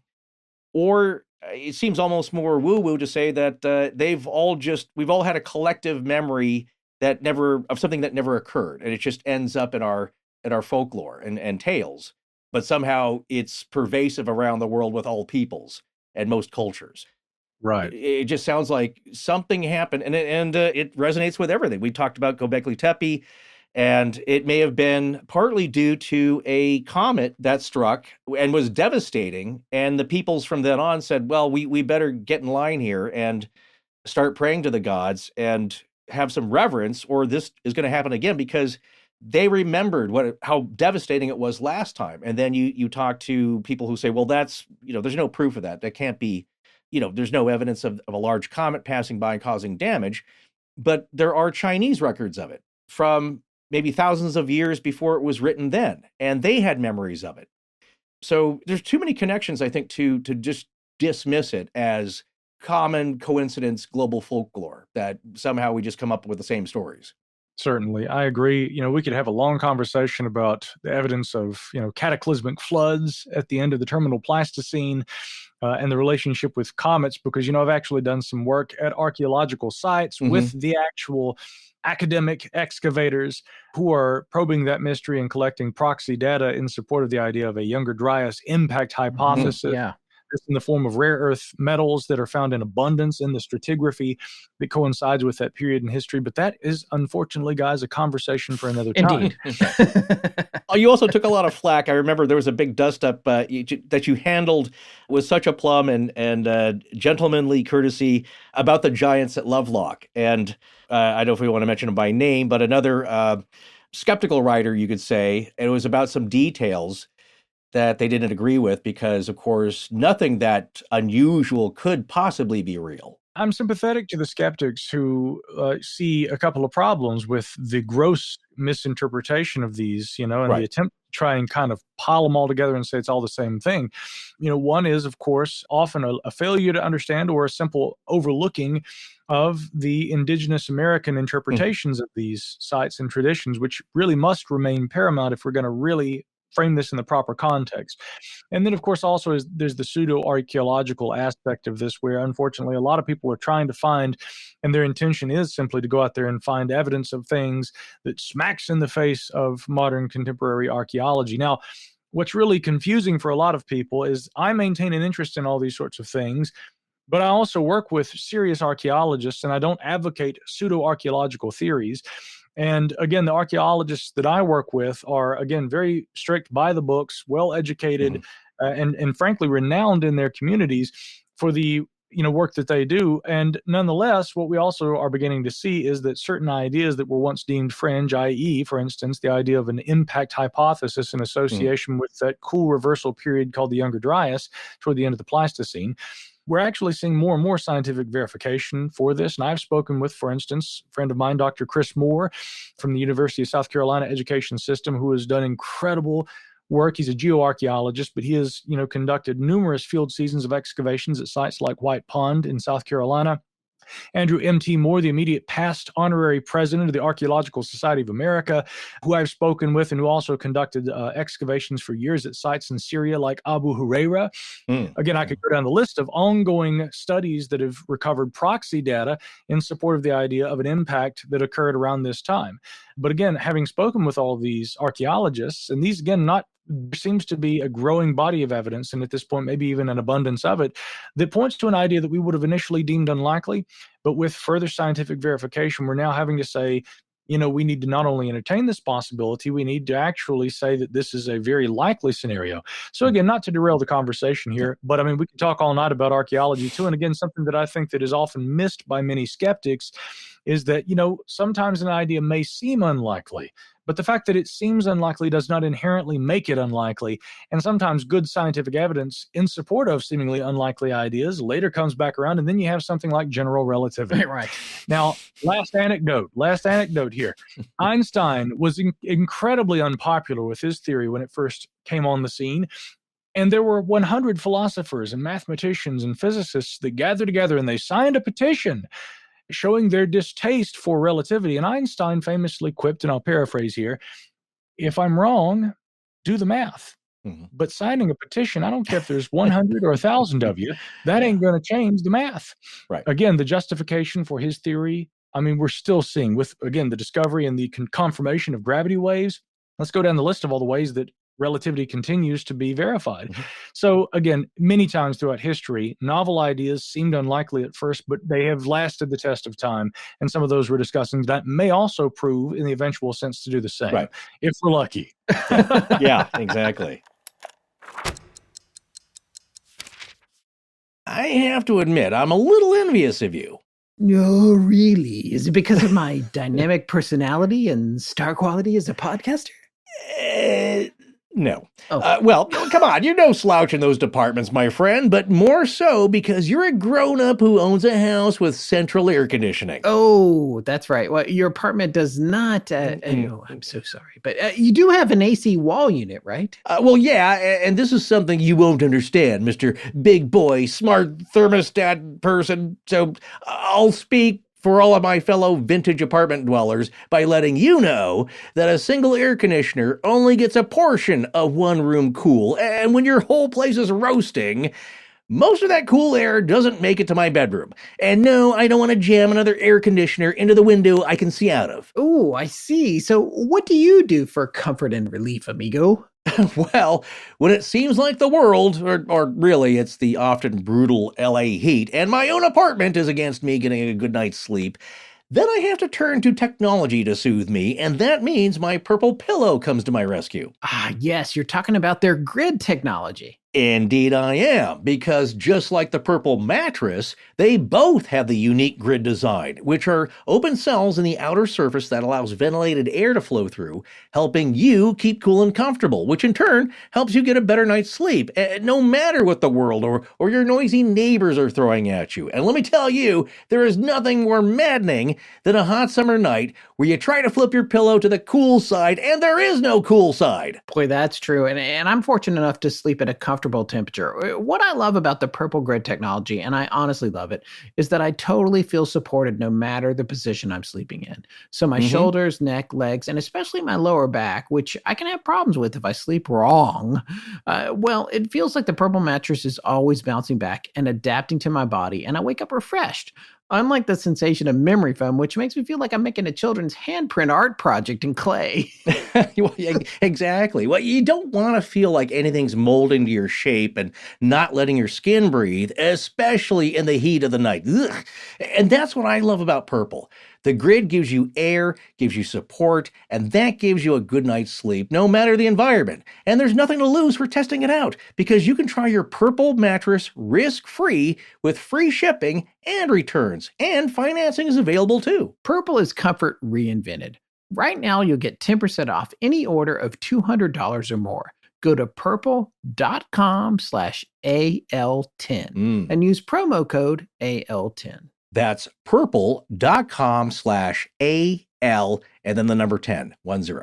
Promo code AL10, and that'll get you 10% off any order of $200 or more. Purple.com/AL10. Promo code AL10. Terms apply. You know what? Over the years, we've been lucky to have worked with so many really talented artists, photographers, graphic designers, musicians, authors, craftspeople, researchers, not to mention other podcasters. The list goes on. Yeah, that it does. And we're fortunate to have worked with them, and we're always happy and proud to post links to their stuff on our website. But here's what we've learned over the years. The best way to point people to your work and get them to notice your achievements, and especially to remember you, because what's the point if they don't, is to have one source, one destination on the web, one easy-to-remember place for people to go check out, where they can see everything you do. And with so many competing platforms these days, the best place for showcasing your work is still having your own website with everything you want on it. One where you're not sharing a site with 10,000 other people doing the same thing. Boy, that is so true. I mean, you really should have a social media presence, but that's just not enough for a creator these days, especially if you have multiple things or interests going on, and especially for small businesses. I think we've all felt that frustration with hearing about something cool someone does or is offering, and then you go to their social media page to check it out, if you can remember what their handle is, and you get there and the thing you're looking for is buried under a ton of posts. You can't find the product or the info you're looking for, so you give up and you never go back because there's a million other options. Let me tell you, if you're selling goods or services, you cannot afford for that to happen. It's too easy to go buy it from somebody else. Yeah, solid business advice, amigo. But all hope is not lost because you have Squarespace to make you stand out to the world. Look, I get it. In the olden days, you probably thought having your own website was too hard to set up and you didn't have time to learn HTML or whatever. And too expensive because you're going to have to pay a web designer to do it for you. Well, with Squarespace, that's simply not true anymore. No, it isn't. And what you just mentioned before, having an easy to remember single destination for your online presence, well, yeah, that's crucial for your brand, whatever that brand is about. But Squarespace has you covered there too, with over 200 top-level domains, no hidden fees, price hikes, or ads. You got your extensions like .com, .net, or .org, of course, or you can get creative and specific with something like .art, .community, or even .beer for your beer blog. The idea is to make yourself stand out in a sea of competition. Well, I do like .beer. And look, the time to stand out is now, like today. Don't wait around for someone to swipe the online domain name and web presence you've always wanted. Go take it for yourself. Get everything you're all about in one place with the all-in-one platform that is Squarespace. Just go look at their website and you'll instantly see what we mean. And you do that by heading on over to squarespace.com/legends for a free trial. And when you're ready to launch, use the offer code LEGENDS to save 10% off your first purchase of a website or domain. I'm Tarantula Glam, aka Haley Martin, and this is Astonishing Legends. Let's get back to the show. First, I got to come back over to Gilgamesh and the archaeological justification for the existence of Gilgamesh. Again, there is some archaeological support for the actual existence of this king, okay? And another area of history where we have a mythic tale, an epic legend for which there is some archaeological justification is Beowulf. And here again, much like the story of Gilgamesh, we have another example of epic literature from early times that also features essentially a wild man, although there's a little bit of debate about what exactly the nemesis of Beowulf, Grendel, actually was. But, let's just go right to Seamus Haney's translation here. He'll give us his translation from the Anglo-Saxon, which will help us kind of paint the picture. And to quote Haney's translation, Grendel had dwelt for a time in misery among the banished monsters, Cain's clan, whom the Creator had outlawed and condemned as outcasts. And for the killing of Abel, the Eternal Lord had exacted a price. Cain got no good from committing that murder, because the Almighty made him anathema. And out of the curse of his exile there sprang ogres and elves and evil phantoms, and the giants too who strove with God, time and time, until he gave them their reward. Now, of course, Haney's translation is fascinating for a number of reasons, and like many, it makes an unequivocal association between Cain, the biblical Cain, and Grendel.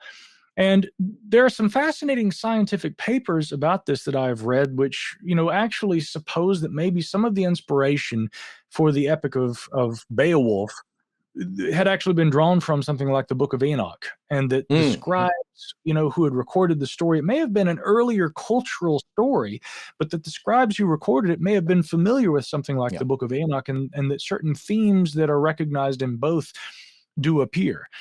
But now I want to come around to a lengthier description that's given, because actually in the story, after the battle, the epic clash between Beowulf and Grendel, and of course Grendel's arm is literally ripped from his body and he runs off screaming and apparently, bleeds to death and dies, much to the angering of his mother. Right. But shortly after the death of Grendel, we have the following passage, again referring to Haney's translation here, where he writes, "I have heard it said by my people in Hull, counselors who live in the upland country, that they have seen two such creatures prowling the moors, huge marauders from some other world. One of these things, as far as anyone ever can discern, looks like a woman," and this is the famous, and I love this gives me chills, this description of Grendel. "The other, warped in the shape of a man, moves beyond the pale, bigger than any man, an unnatural birth, called Grendel by country people in former days." Haney's translation goes on to say they are fatherless creatures, and their whole ancestry is hidden in a past of demons and ghosts.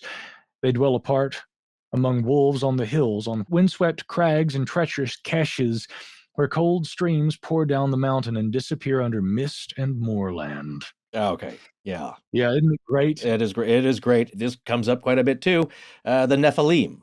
Yeah. And then you have those traditions, and maybe that extends to David and Goliath, where you have a giant, a warrior, but essentially a wild beast or donkey of a man. And he just happens to be huge, but possibly something extant was existing with him, with somebody that is notably, it's not just a tall guy. I mean, you could say people in the ancient world were a lot shorter.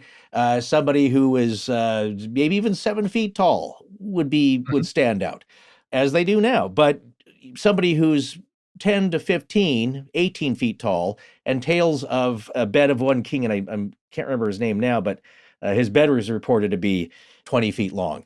You have those tales permeating, and then that translating into, if you believe that, was it L.A. Lazuli?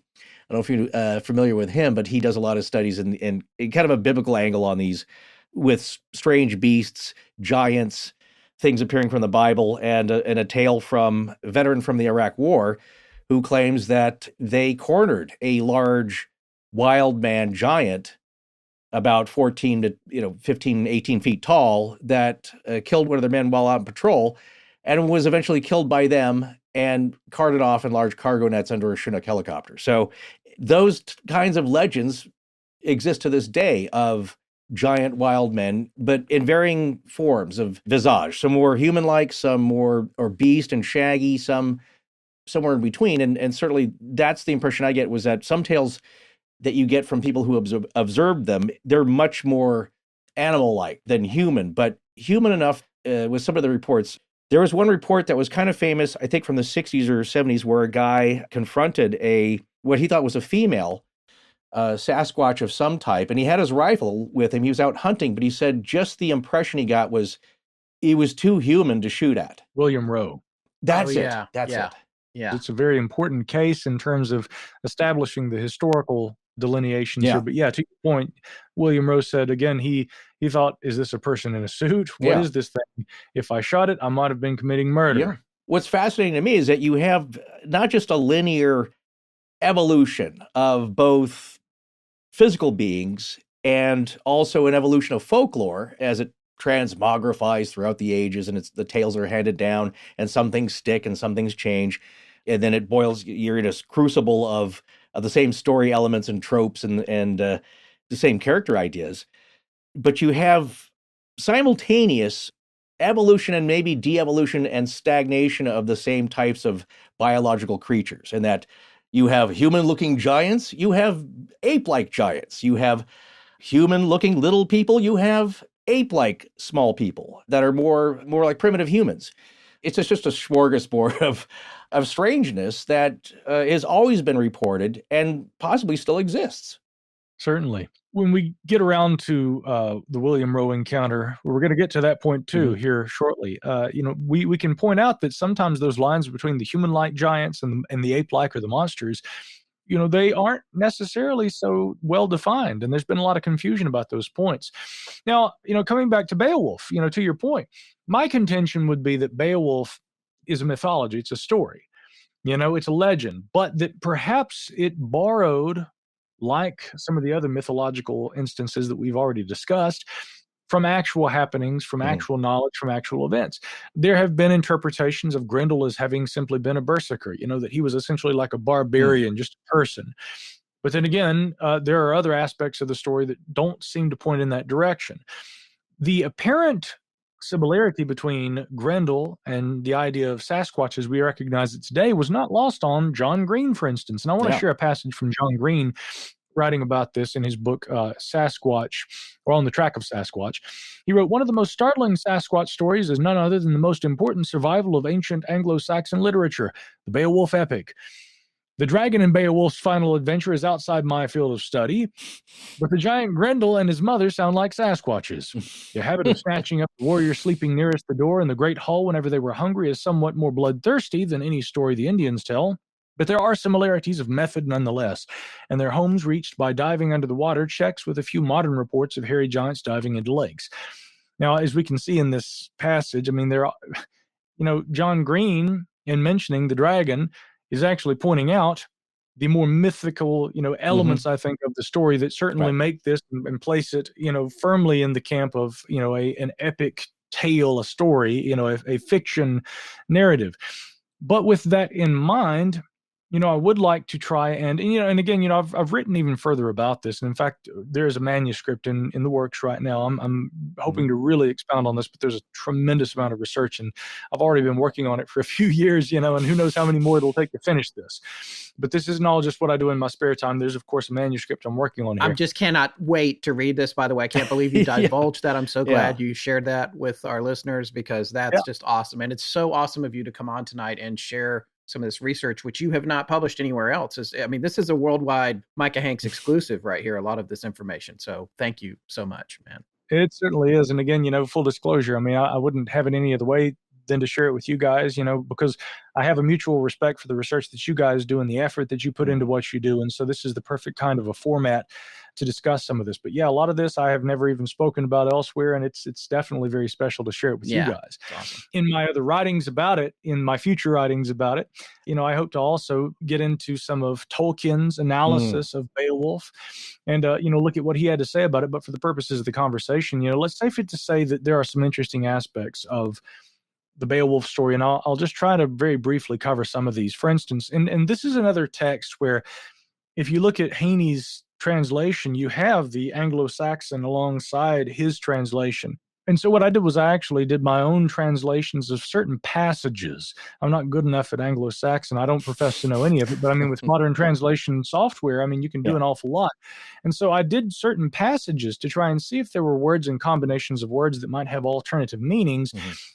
What I find is that between the different translations that have been done over the years, for instance, one of them being, of course, Haney, but also we have one that was produced. Hall's translation would be the other one that I had referenced, and I'll actually reference a passage from that here in a moment to give you an example of what I'm talking about.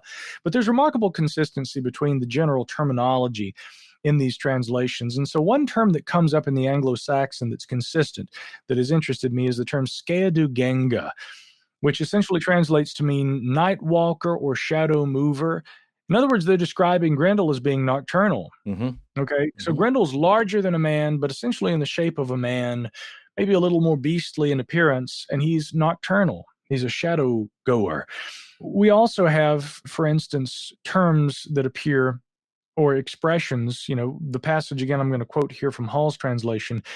Well, first, let's go with Haney. Haney actually wrote a baleful light, flame more than light, as far as describing the creature's eyes.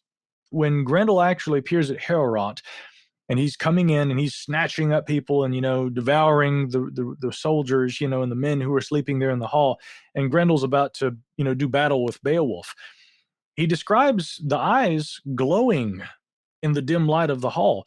We go now to to Hall's translation, having heard Haney's, and Hall translates it as follows: "From the eyes of him glimmered a luster unlovely, likest to fire." Now, the reason this is interesting to me is because, again, we have reports of Sasquatch-like creatures in modern times that describe this apparent glowing of the eyes. And I'll give you a couple of good examples that Myra Shackley, who we referenced earlier, provides. From the Pamir's expedition in Central Asia in 1980, one member of the expedition, Nina Greneva, describes actually seeing one of these creatures. She said it was as close as 25 meters from her, and she maintained eye contact with the creature, of which she remembered that, quote, "the eyes were big and glowing. They were not bright, but glowing." Another account retold by Shackley was provided by a former schoolmistress in Siberia named Marfa Efimonova, who said that she and her father observed a nighttime passage of a tall humanoid through a forested area, of which she said his eyes glowed like two lanterns. Now, again, I would stop short of saying Grendel is a Sasquatch, but it is interesting that he's nocturnal. He has this, what appears to be night shine. Some interpret this as being what is recognized in certain species as tapetum lucidum. It's eye shine that is resulting from a thin, reflective, highly reflective membrane within the actual eye, that when light hits it, if you've seen like a deer or a cat, even alligators, a number of nocturnal species, they actually reflect light when light hits their eye. Some accounts seem to describe Sasquatch-like creatures doing this too, but there's a problem there because the tapetum lucidum does not exist in primates, with the exception of certain lemurs in Madagascar. It would be hard to say that Sasquatch has developed this, but if they have, if we are actually talking about some sort of a nocturnal primate that has somehow developed tapetum lucidum, I mean, that would be fascinating in and of itself, because it seems to point to a very unique adaptation, where these creatures are almost living exactly the opposite of humans. Talk about a survival mechanism. Let's operate primarily when they don't. Let's come out at night when they aren't moving around. Talk about a great way to be able to remain hidden. So, I will say that there are some aspects of the Beowulf story that interest me, and those are some of them. Now, if we want to look at a more interesting historical account, let's skip ahead just a little further on down the temporal timeline from the Beowulf narrative. AD 1250, we have an Irish wild man account that appears in the King's Mirror. This is a text from around 1250 of Norwegian provenance. I'll skip right ahead to the section of the Marvels of Ireland, where we have the following, gents. It once happened in that country, and this, now listen, the narrator actually writes this in the original document, and this seems indeed strange, as if to say, I don't know what to make of this, guys, but here it is, that a living creature was caught in the forest, as to which no one could say definitely whether it was a man or some other animal, for no one could get a word from it, or be sure that it understood human speech. It had the human shape, however, in every detail, both as to hands and to face and to feet. But the entire body was covered with hair, as the beasts are, and down the back it had a long, coarse mane like that of a horse, which fell to both sides and trailed along the ground when the creature stooped in walking. Now, that's a remarkably good account from 1250 of what sounds an awful lot to me like a wild person or a relict hominoid. A scholarly interpretation is that this might be some sort of a strange extrapolation on water monsters believed to exist in Irish folklore, but unless we're talking about a mer-squatch, I mean, I don't see any reference. And I actually have found at least one account from the Middle Ages around Orford, where a wild man was purportedly captured swimming in a bay, and he was taken captive, even tortured. They tried to bring him to the ways of Christ, but he wouldn't capitulate from his wild ways. And when they released the wild man, he went right back into the water and went and swam away. So it's the closest thing I've found to a medieval mer wild man, but as far as the Irish counterpart here, I mean, it Yeah. just sounds like a very wild person that was captured, hirsute, and Right. it's an interesting account, if nothing else. What year was that? The 1250s? 1250, yeah. Okay, so let me throw a curveball at you. Wasn't it Marco Polo who reported meeting dog-headed men? Right. And they were well known by the Turkmen or the humans that they dealt with that were around them, and of course a very detailed description of their appearance and their customs and their behavior. Well, of course, being much like a wild dog trying to behave as if you'd invited one into your house, just kind of crude and bumbling and not very refined, but could speak. And then Marco Polo didn't seem to be everything else that he said and reported in his tales were taken to be with a lot of seriousness. And then you get to dog-headed people, and it's like, it seems a little left field, but he didn't seem to be tongue-in-cheek about it. It seemed to be reported with dog-head men. That's just what's out there. What do you make of that? It's hard to know. There are traditions in parts of, especially in the Eastern Orthodox Church that describe, dog-headed saints and things like Yeah, this. sure, yeah. This one, again, to me, seems to bespeak folklore and mythology.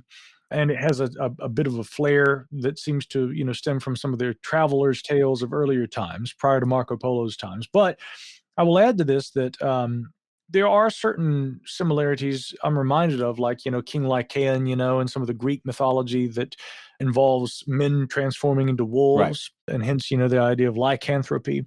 So there are certain similarities there. Now, in modern times, we have a sort of a cultural counterpart to that, which is the dog man, right?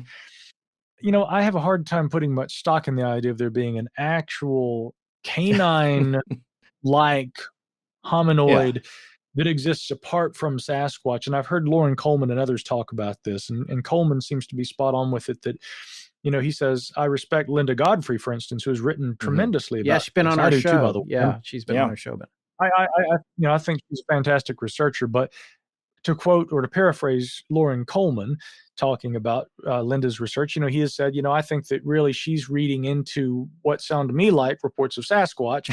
And I would have to gravitate more toward Lauren's interpretation that, maybe the dog man idea is kind of a mythological, again, padding sort of that's added on to reports of things like Sasquatch. Right. In other words, to summarize, I share a view that I think that Coleman has espoused. I could believe maybe that there is one other kind of, humanoid type creature out there that's covered in hair, but there's a totally separate one of similar size, but that's more like a canine that, it starts to strain credulity for me. Micah, here's the big problem is that so many of your questions and ponderings would be solved if you would just accept the paranormal. If you would just open up and let yourself just breathe into it, brother, and dive in with both feet and just accept stuff, because in all seriousness, I so much respect your approach. And as we've seen in the chat here, so many people do too, is just you're unbiased. You're not selling anything here, especially an idea. You're presenting an academic approach to research, which is the way you should do it. And if you have some interests, veer off here and there, explore everything, as we say, put everything on the table, see what makes sense. Don't discard the rest, but set it aside for further study later on. But spend your time pursuing what can be known. But there are branches where you start to get into the weird. And if you believe any of these cases at all, we had a couple of great episodes with Stan Gordon, who's certainly tracked Bigfoot and the stories of Pennsylvania, of Eastern Pennsylvania specifically, and what's been going on there, and just reports of is things you mentioned, eye shine, but green eye shine, creatures that are long, shaggy, hairy, but completely white furred things, albino Bigfoots of course, but also a lot of variety in them regionally. In your inaugural podcast, you mentioned that there are reports of that horrible smell with the skunk ape of Florida, but in other regions, no smell at all.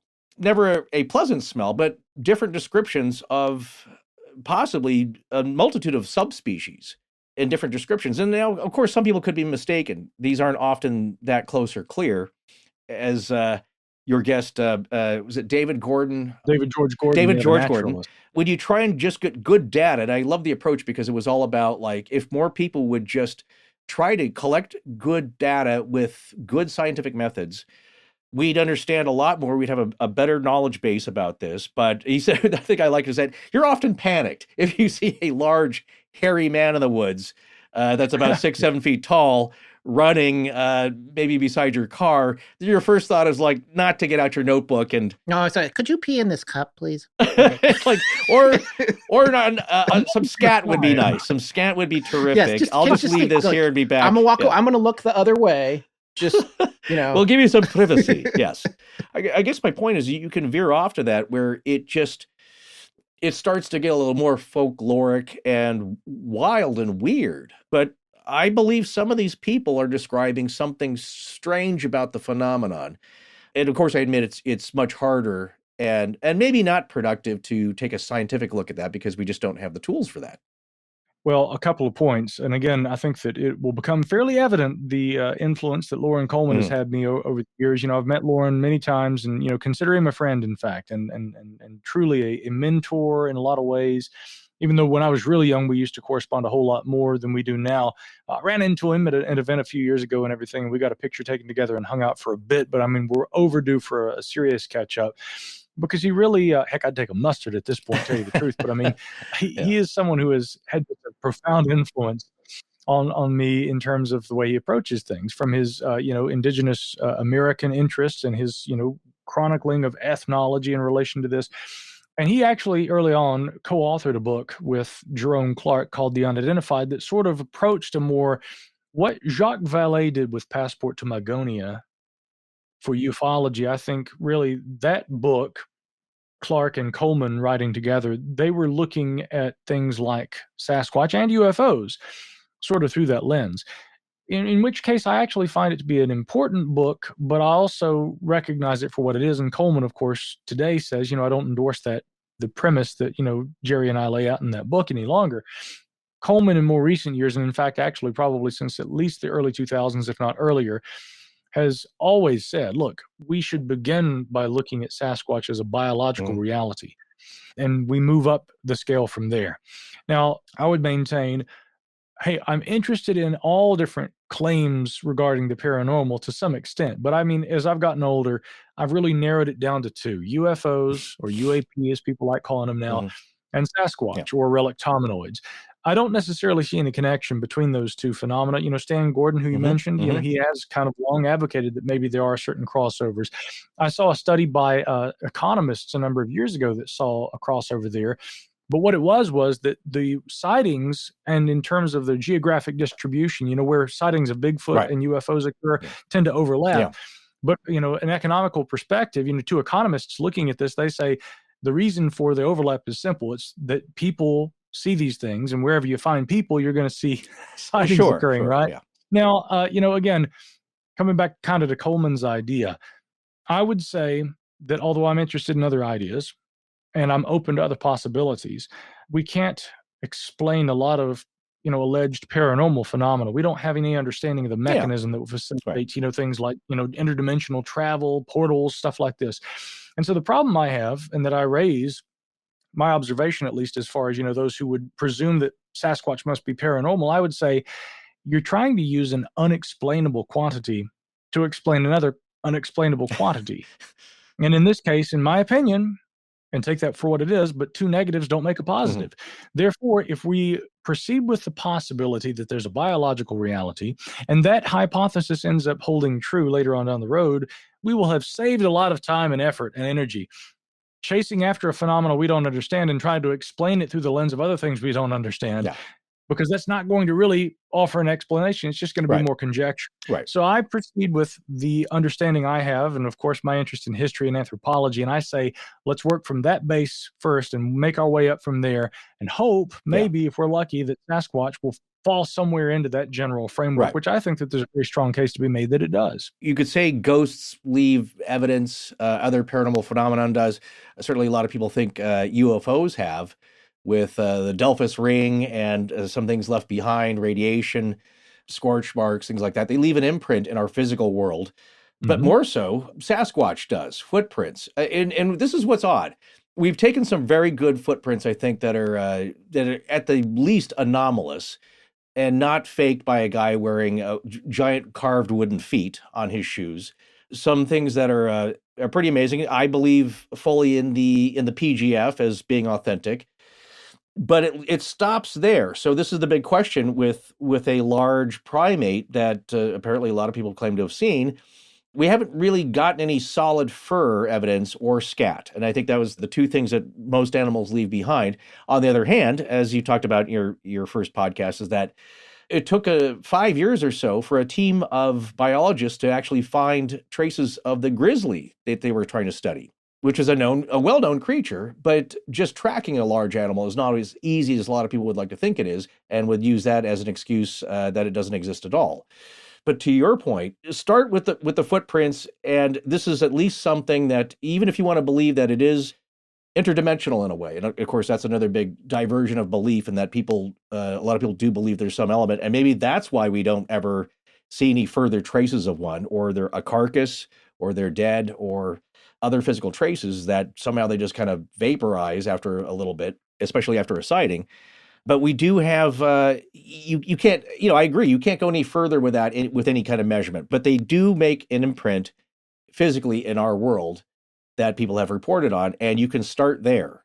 And I believe with, as you said, with good scientific principles and data gathering, start from there and then build up. And then the other stuff, maybe one day we'll get to. Maybe one day we'll understand interdimensionally, other dimensions and multiple dimensions and portals and things like that. And maybe that's how they're getting around. But until then, start with what we know. Exactly. Yeah. Work with a basis that we can all agree upon, that we can apply scientific standards to.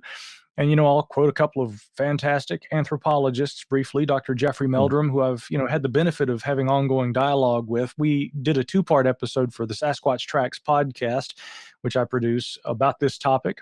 Put out about a couple of episodes every month of Sasquatch Tracks, and that's just been a delight to do with Dakota and Jeff, my wonderful co-hosts, who really put in tremendous amounts of effort, making that project happen, especially with my crazy schedule. But we've also had ongoing discussions with Dr. Meldrum as a part of a group of scientists who are, some of them a little more low-key than Dr. Meldrum is, but they are very much interested in this topic. And so when people say scientists don't take this seriously, that's flat wrong.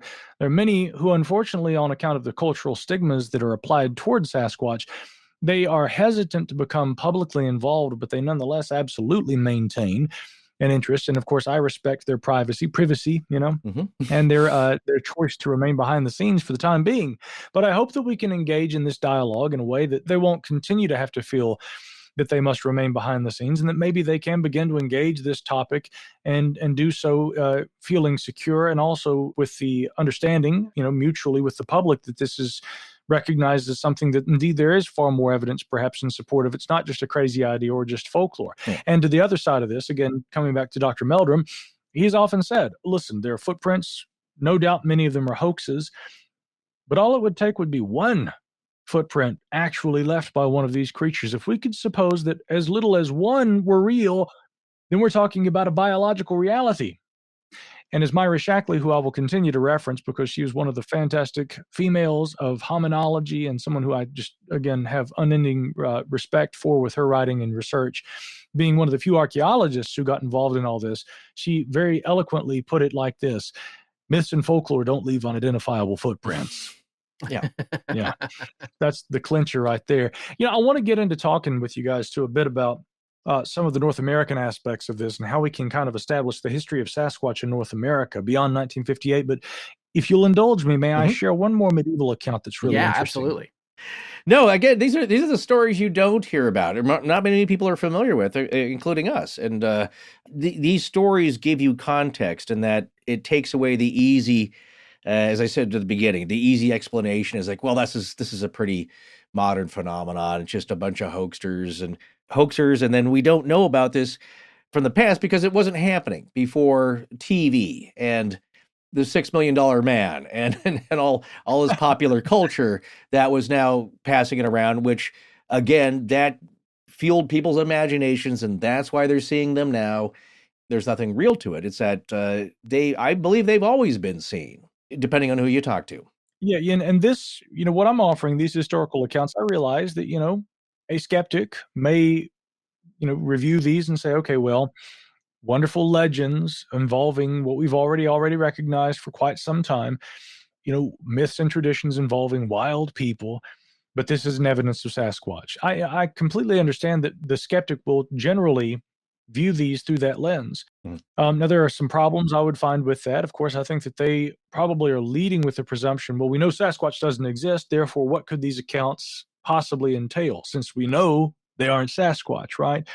Again, I often hear many skeptics say we're the truly open-minded ones, and some of them actually are. I have tremendous respect for a lot of good skeptics, and there are a lot of good ones out there. I consider myself fundamentally a skeptic. I'm sure, at points that kind of comes through in this discussion because I'm not willing to unequivocally say, I know these creatures are out there, I believe. No, it's like John Keel said, belief is the enemy. I chose a long time ago to forego belief, show me the evidence. So I'm a skeptic in that regard. But I also think that on the more debunker side of skepticism, there are plenty of skeptics who are all too comfortable saying, here's what I believe or disbelieve, and now I'm going to orient my thinking around my predisposition toward disbelief. They may not even realize they do that, but there's an ideological preponderance toward disbelief, which they filter everything through. And they'll say, well, no, I'm applying scientific methodology. Well, to the contrary, I would say you're defaulting to what seems like the safest position on this argument.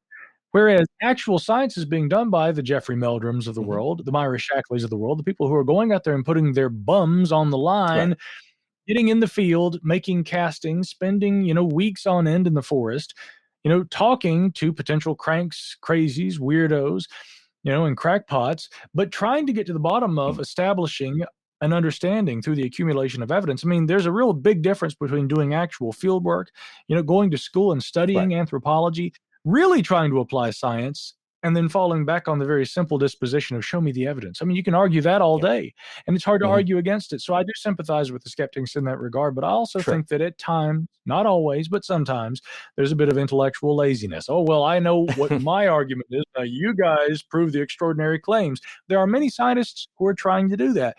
These historical accounts are simply aimed at doing one thing.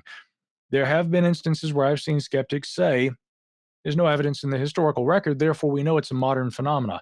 If we look in the historical record, there are some accounts, as we're seeing here, that maybe are suggestive of a deeper history of this phenomenon. Now, another example, Bavaria, 1427, we have the account provided by Johann Schiltberger. He had essentially gone off to fight in the wars against the Ottoman Empire. He was captured. He's taken prisoner. He's held captive for a number of years, and he ends up actually in the company of the Khan of Siberia, where he essentially becomes a runner. But while he's there in Siberia, he had a rather interesting account that he shared, which he later wrote about when he returned to Bavaria, and he wrote a chronicle of his travels.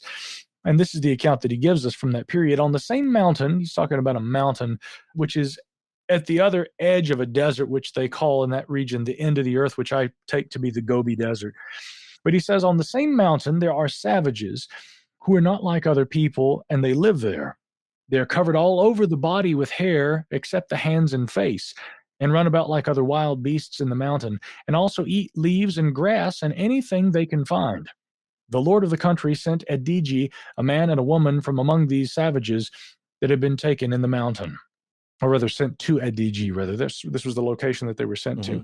Now, accounts like this, something I want to point out, I've been rather selective with, I've got a lot more than the ones that we're covering tonight. This is by no means the only ones that I have, but the ones that we're reviewing here are generally accounts where they describe full hair coverage, and also which are occurring in regions where the observations generally occur in a specific locale, not where a person has traveled to another country and they may be potentially observing people from another culture who may be from a different ethnic group that they wouldn't normally recognize, and thereby they may misinterpret them and even dehumanize them to an extent, and hence the traveler's tales that we hear about so often.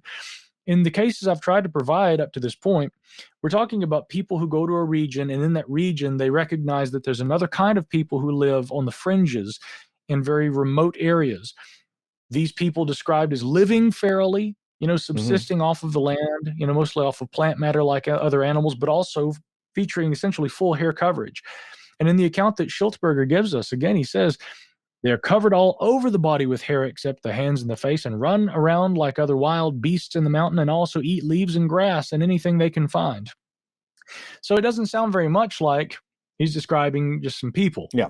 And I would say the same of some of the accounts from China that we looked at earlier, where rather than people traveling to another country and encountering people they aren't familiar with, they go into the mountains in their own country and they say there are things like people that exist there. And I definitely find these to be rather interesting accounts in that regard, because, it does seem to parallel the idea of here in North America, the last place you'd ever expect to find something man-like, existing in the remote wilds.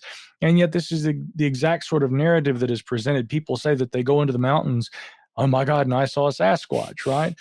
It's very similar. And in fact, again, that commonality exists in a lot of these historical accounts as well. Yeah, speaking of avoiding my responsibilities, as I said earlier, my battery died. Wait, on your phone? No, in my car yesterday. Oh, that sucks. I hope you were at home at least. Well, no, I wasn't too far away, but it would have been a long, hot, sweaty walk home. So instead, it was a long, hot, sweaty, sitting in the car waiting for the AAA guy to show with a jumper battery. So how'd you get to the studio on time? Well, here's the point of my story, and yeah, I know you're surprised I have a point. The point is, I was in desperate need of phone service and internet bandwidth while essentially stranded, and once again, Mint Mobile came through for me like gangbusters. So I called AAA, got text alerts from the driver, looked up and shopped around for a replacement battery online while I waited, and then I called those auto parts stores for prices and availability because I'm a smart shopper, and bam, it got me back on the road and here on time. And let me tell you, before we got hooked up with Mint Mobile, my cell reception was virtually zero in my own apartment with my old big-name wireless provider. I literally had to walk down the block to get any bars or get my voicemail messages. And this is Los Angeles. Oh, yeah. Believe me, I know that helpless feeling. That happened to me. But remember, I was with my 5-year-old son at the time. We were stuck out in the desert on a road trip when my car broke down. I had 0 bars with my old big name wireless provider. Thank goodness a big rig truck driver came by and he helped us out, because without that, we might have been stranded indefinitely. So when we talk about how great the coverage is with Mint Mobile, it's not just about sending a ton of pics and vids during your vacation. It could literally save your life. Well, even if you're not interested in saving your own life, how about saving a ton of money? Because Mint Mobile offers premium wireless service for just $15 a month, and all plans come with unlimited talk and text, plus high-speed data, delivered on the nation's largest 5G network. So now you gotta be wondering, well, what's the catch? Because with all of the other big guys, there's always a catch. But that is the catch. There's no catch with Mint Mobile, because their secret sauce is that they're the first company to sell wireless service online only. By cutting out retail stores, there's no crazy overhead costs that get passed down to you in the form of mystery fees.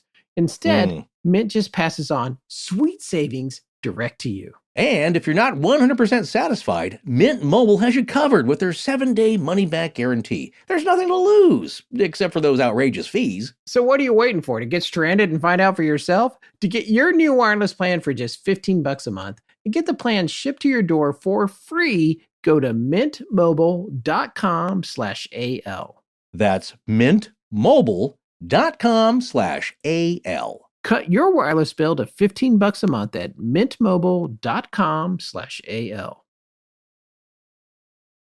You still Newman? Oh, yeah, of course. I mean, I guess we're Noomers now. And believe it or not, it's actually working for me. And the bathroom scale and the fact that I now have to wear a belt with some of my pants are proof enough for me.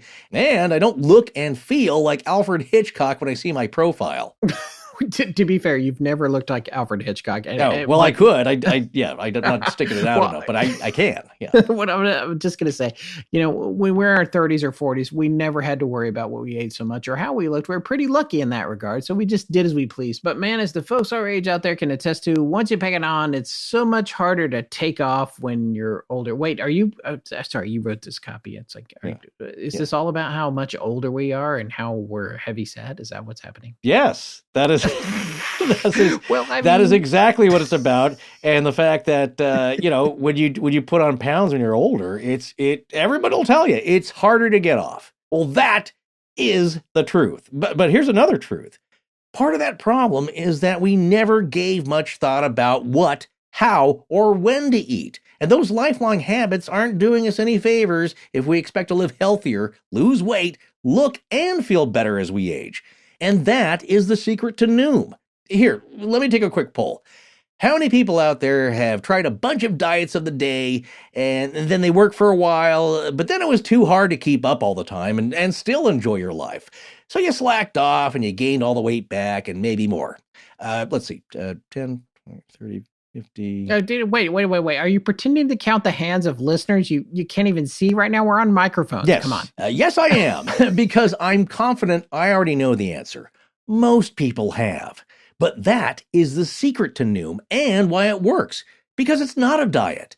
It's a psychology-based approach developed with the best research to teach you how to eat smarter, healthier, and at the same time, live with more sustainable good habits and behaviors. Because as we all know, no diet works if you can't stick with it. Exactly. And everyone and every body is different. So, Forrest, are you at the point where they even discuss all the different diets like paleo, keto, et cetera, and eating styles around the world and what works best for different people and cultures? Oh yeah, and it's fascinating. And here's the takeaway. Once you're armed with all this knowledge, you need to experiment, have fun with it, and really this time, find out what works for you. Once you understand the principles of weight loss and good nutrition. That's right. And what works for me is that it isn't some restrictive diet with a bunch of rules. You make your own rules based on the science you learned. No foods are off limits. You can keep eating the foods you love, but with a cognitive behavioral approach, you can change your relationship with eating by focusing on the why instead of the what. And here's something we both love. Noom only asks for 10 minutes out of your day to teach you about eating habits and check in on your progress. And as we said before, their personal goal specialists and group coaches are fantastic, and they got your back every step of the way. There's a reason more than 80% of users complete the program, and more than 60% of users lose 5% or more of body weight, and 60% of those people keep the weight off for a year or more. Yeah, those are some pretty convincing stats, but what's really convinced us is how it's worked for us personally. Go see for yourself and start building better habits for healthier, long-term results. Sign up for your trial at noom.com/astonishing. That's NOOM.com/astonishing. Howdy, I'm Oscar, and when I'm not wrangling chupacabras out here in West Texas, I'm listening to Astonishing Legends. Now, let's get back to the show. At this point, really, I would like to maybe bring it back over into North America, tell you the truth, because, really, this is where people know Sasquatch best. Again, let's start with the whole idea of the hoax being born in 1958. And again, to try and temper my own tendencies at times toward belief, I buy books by skeptics too. And for instance, Joshua Blue Bue's book, Bigfoot, The Life and Times of a Legend, fantastic read. I also bought Loxton and Prothero's book, Abominable Science, a while back. Mm-hmm. Are you guys familiar with that book by chance? The name is, I've heard the name, yeah, but not. But no, I don't think I know that way. Unless if we might have referred to it in our Yeti series, but I'm not sure if we have. I don't. It's it's a good book. It's a very worthwhile book. But Daniel Loxton, I believe, was the one who authored the chapter on Bigfoot. Mm-hmm. And unfortunately, I found that chapter, despite the book overall being very interesting and a very good skeptical perspective on the topic. Loxton's chapter on Bigfoot, I was not impressed with it. It seemed like it was very, I think it's safe to say, shallow research in the sense that he didn't dig deeply enough. A few of the points that he raises in the book, for instance, in that chapter, he says that John Green unequivocally describes Sasquatch as written about by J.W. Burns, first in 1929 in Maclean's magazine, introducing British Columbia's hairy giants, is his famous article, where he takes this sort of anglicized version of a Halcomelum word and presents this, anglicized derivative Sasquatch that we now know. Mm-hmm. In that book, Loxton essentially says, well, John Green says these things are, the Sasquatch were unequivocally giant Indians. They weren't described as being hairy or ape-like. They were just giant Indians. Another thing he says is that William Rowe is the first account from around 1955. This, again, Forrest, the one that you referred to earlier. Mm-hmm. This is the first account where we see a description that sounds anything like the giant hairy ape that we recognize today. Hadn't even been present at the time in 1958 of the footprints hoaxed by Ray Wallace at Bluff Creek, because again, keep in mind, that made headlines.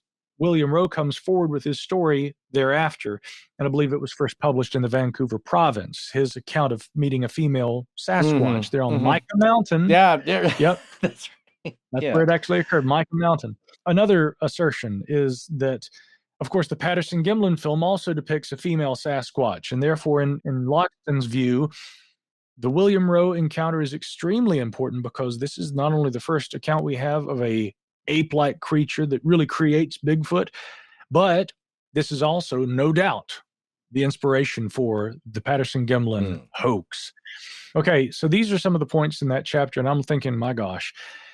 So let's go down the list here. As far as the giant Indian extrapolation, this, of course, and this had been something that John Green had written about. Right. Again, if we reference On the Track of Sasquatch, John Green did write that in his early readings of J.W. Burns, he interpreted that Burns was kind of talking about giant Indians, and that these were much more like just giant humans rather than like ape-like creatures. The problem with that is that I have to differ with John Green on that point, and I'll reference a account that's provided.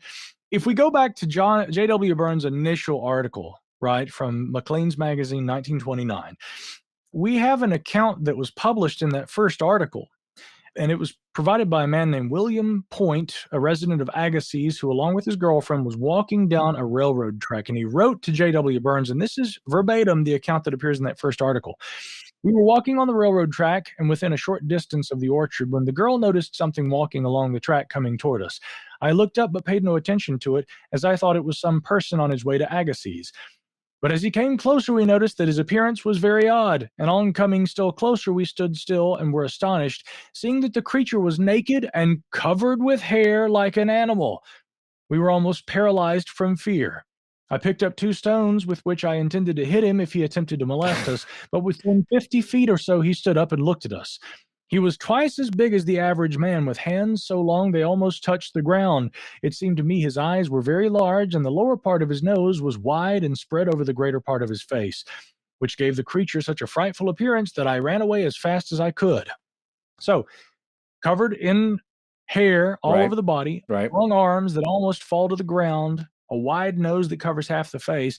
I mean, this description is very consistent with modern descriptions of Sasquatch as we know it, or Bigfoot, as it was known since 1958. Yeah. And so, again, if we read no deeper than John Green, and John, in fairness, maybe early on misinterpreting the early accounts from J.W. Burns as just being giant Indians, that's not what's described necessarily at all. Yeah. Although some of J.W. Burns' writings do describe the creatures supposedly building fires, having language, and other things. So again, if anything, there's a whole lot of inconsistency in the reports that J.W. Burns collected, but among some of them were descriptions that were explicitly like our modern concept of Sasquatch or Bigfoot.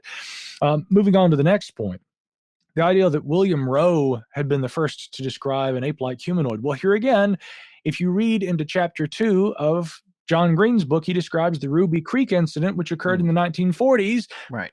Predating William Rowe by more than a decade, which describes the Chapman family and how Mrs. Chapman said that she saw one of these giant creatures walking across a field, and it came and it raided a salt barrel full of fish in their property. This is one of many instances that is cited, which also appeared notably in the Vancouver province, I believe, which had been one of the regional newspapers there, that describes these Bigfoot or Sasquatch, as they had been known between 1929 and 1958, as being large, hair-covered, and humanoid. Now, again, in Abominable Science, they go further and even argue that, well, you know, in this case also, we don't even know if William Rowe existed. I mean, John Green seems to be one of the only people that ever corresponded with him. As far as I know, there's never a photograph that's ever emerged of the guy. And I couldn't find, John Kirk actually, who had complimented you guys, by the way, had been the very one who had told Loxton. I think the article about William Rowe first appeared in the Vancouver province. Loxton said I couldn't find it, so I don't know if it ever actually appeared there. We really have no evidence that, or know anything otherwise about William Rowe and who he was. Well, I have a newspapers.com account. Not only did I find the original article, and there's a photograph of William Rowe in the article, but I found another photograph, maybe 3 actually, of William Rowe. So there are photographs of the guy. And I believe his his family members? Haven't they? Some have spoken out, I believe. His daughter actually appeared in a documentary in the Right. 1970s on Sasquatch, and she is the one who produced the That's drawing right. based on what William he Yeah. observed. Yes. With all fairness, because I think that there's some merit to the book, I was very unimpressed with the lack of depth to the research. But again, it goes even further than that, because again, then they go on to say that this had been the inspiration for Patterson and Gimlin. I'll abstain from talking about the Patterson-Gimlin film here, and I'll merely reference a fine several series long podcast series that was a couple of friends of mine did on this. Probably the deepest and most authoritative look in audio format on this topic. And yes, I'm talking about Astonishing Legends. Please go back and listen to the series you guys did, everybody at home listening, on the Patterson-Gimlin film. You'll get the full story there, and there's indeed quite a lot to discuss, so I'm not going to talk about that tonight. Quite all right. Thank you. Yeah. That's a wonderful endorsement. Yeah. We were going to talk about Ape Canyon a bit. Really, the most significant takeaway about Ape Canyon, in my opinion, is the fact that around the time that was published, and again, Associated Press newspaper reports began to tell about the miners, the prospectors who had first, come out of the mountains around Mount St. Helens, so that they were attacked by mountain devils. Again, Loxton's contention had been there were no descriptions before 1955 of ape-like creatures. You can go back. You don't even have to have a newspapers.com account. If you go on the Library of Congress website, okay, Chronicling America, go search for Ape Man and narrow your search to around 1924. You'll find all kinds of newspaper reports from that era. Tribe of ape men around Mount St. Helens attack miners, unequivocally described as ape-like mountain devils covered in hair like a bear. And in a lot of these articles, there's a gentleman by the name of Jorg, or sometimes his name is spelled differently, but Totsky was his last name. And he had been a publisher of a magazine that was called The Real American. This, of course, a Native American publication. The researcher Mark Mersell has done incredible research into this, and you guys should talk to Mersell sometime. He's one of my favorite guys and favorite researchers into all of this. But Totsky, of course, is saying, well, and he, of course, having associations with the Klallam tribe, Totsky said in the newspapers at that time, and appeared interviewed in many of them, saying, among the Klallam, these mountain devils described by Fred Beck and his mining companions, these are known to the Klallam. They are known as the Siatko, or the Siatik is, I think, the word that he used. And he said that, the Klallam thought that the Siatik had been extinct. We hadn't heard about them in 15 years. But he goes on to give a description of the Siatik. And what's really interesting about all of this is, okay, we have, of course, the claim that Bigfoot begins in 1958, right?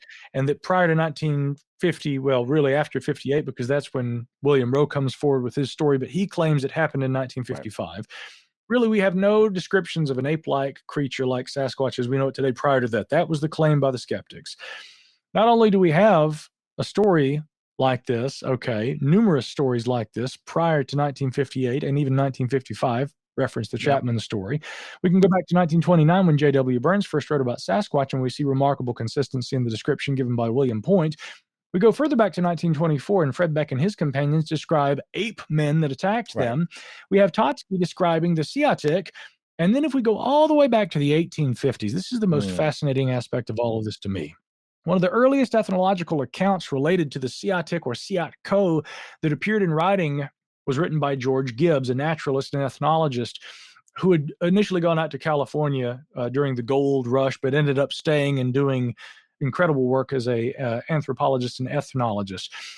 But Gibbs had written, of course, a book called Tribes of Western Washington and Northwestern Oregon in 1877.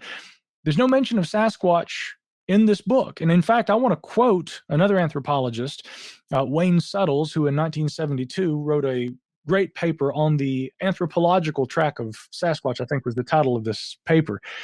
And Suttles wrote, George Gibbs collected information on the Puget Sound area in the 1850s that was published in his Tribes of Western Washington and Northwestern Oregon in 1877.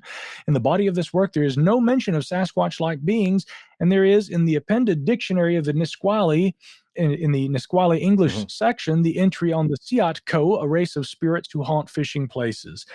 Now, that's basically all that's said in that published version of the book. But wait, there's more. A little-known fact is that there was an unpublished portion from the book that never made it to print. that didn't surface from George Gibbs' original writings until many decades later. In fact, this didn't come to light until after 1972, or actually it may have been published prior to then, but it's likely that Wayne Suttles, probably by 1972, hadn't seen that when he notes that Gibbs doesn't say anything about the Siatko in this book that he wrote. That didn't mean that he never wrote about it, though, because I found in the Oregon Historical Quarterly, volume 56, number 4, December 1955, in an article by none other than Ella E. Clark, the fact that there had been this redacted portion that didn't go to print in the book, which a great-grandniece of George Gibbs had kept all these years, and then she turns it over to the Oregon Historical Society, and it's published. And you won't believe what's actually said in this portion that didn't appear in the original print, but which only surfaces decades later. I will now quote from the original manuscript of George Gibbs, Once Thought Lost to Time. He says, "One other race of beings I have classed separately, as they in particular are supposed to infest the earth and do not appear to have been properly elliptilicum." This a reference to spirit creatures in various traditions among the Northwestern indigenous Americans. "They are Siatko," he says, in the upper Chehalis, Statatl, or in the Klickitat, the Shiaha. Their belief in these beings is apparently universal among the different tribes, though there is a great discrepancy in the accounts of them. By some, the Siatko are described as of gigantic size, their feet 18 inches long and shaped like a bear's. They wear no clothes, but the body is covered with hair like that of a dog, only not so thick. Others describe them as being of natural size and resembling men, except that they gibber and chatter, one Siatko making noise enough to represent a dozen persons. They are said to live in the mountains and holes underground and to smell badly. They come down chiefly in the fishing season, at which time the Indians are excessively afraid of them. At the report of Siatko, they all run for their houses, fire their guns, and shout. They are visible only at night, at which time they approach the houses, steal salmon, carry off young girls, and smother children. Their voices are like that of the owl, and they possess the power of charming, so that those hearing them become demented or fall down in a swoon.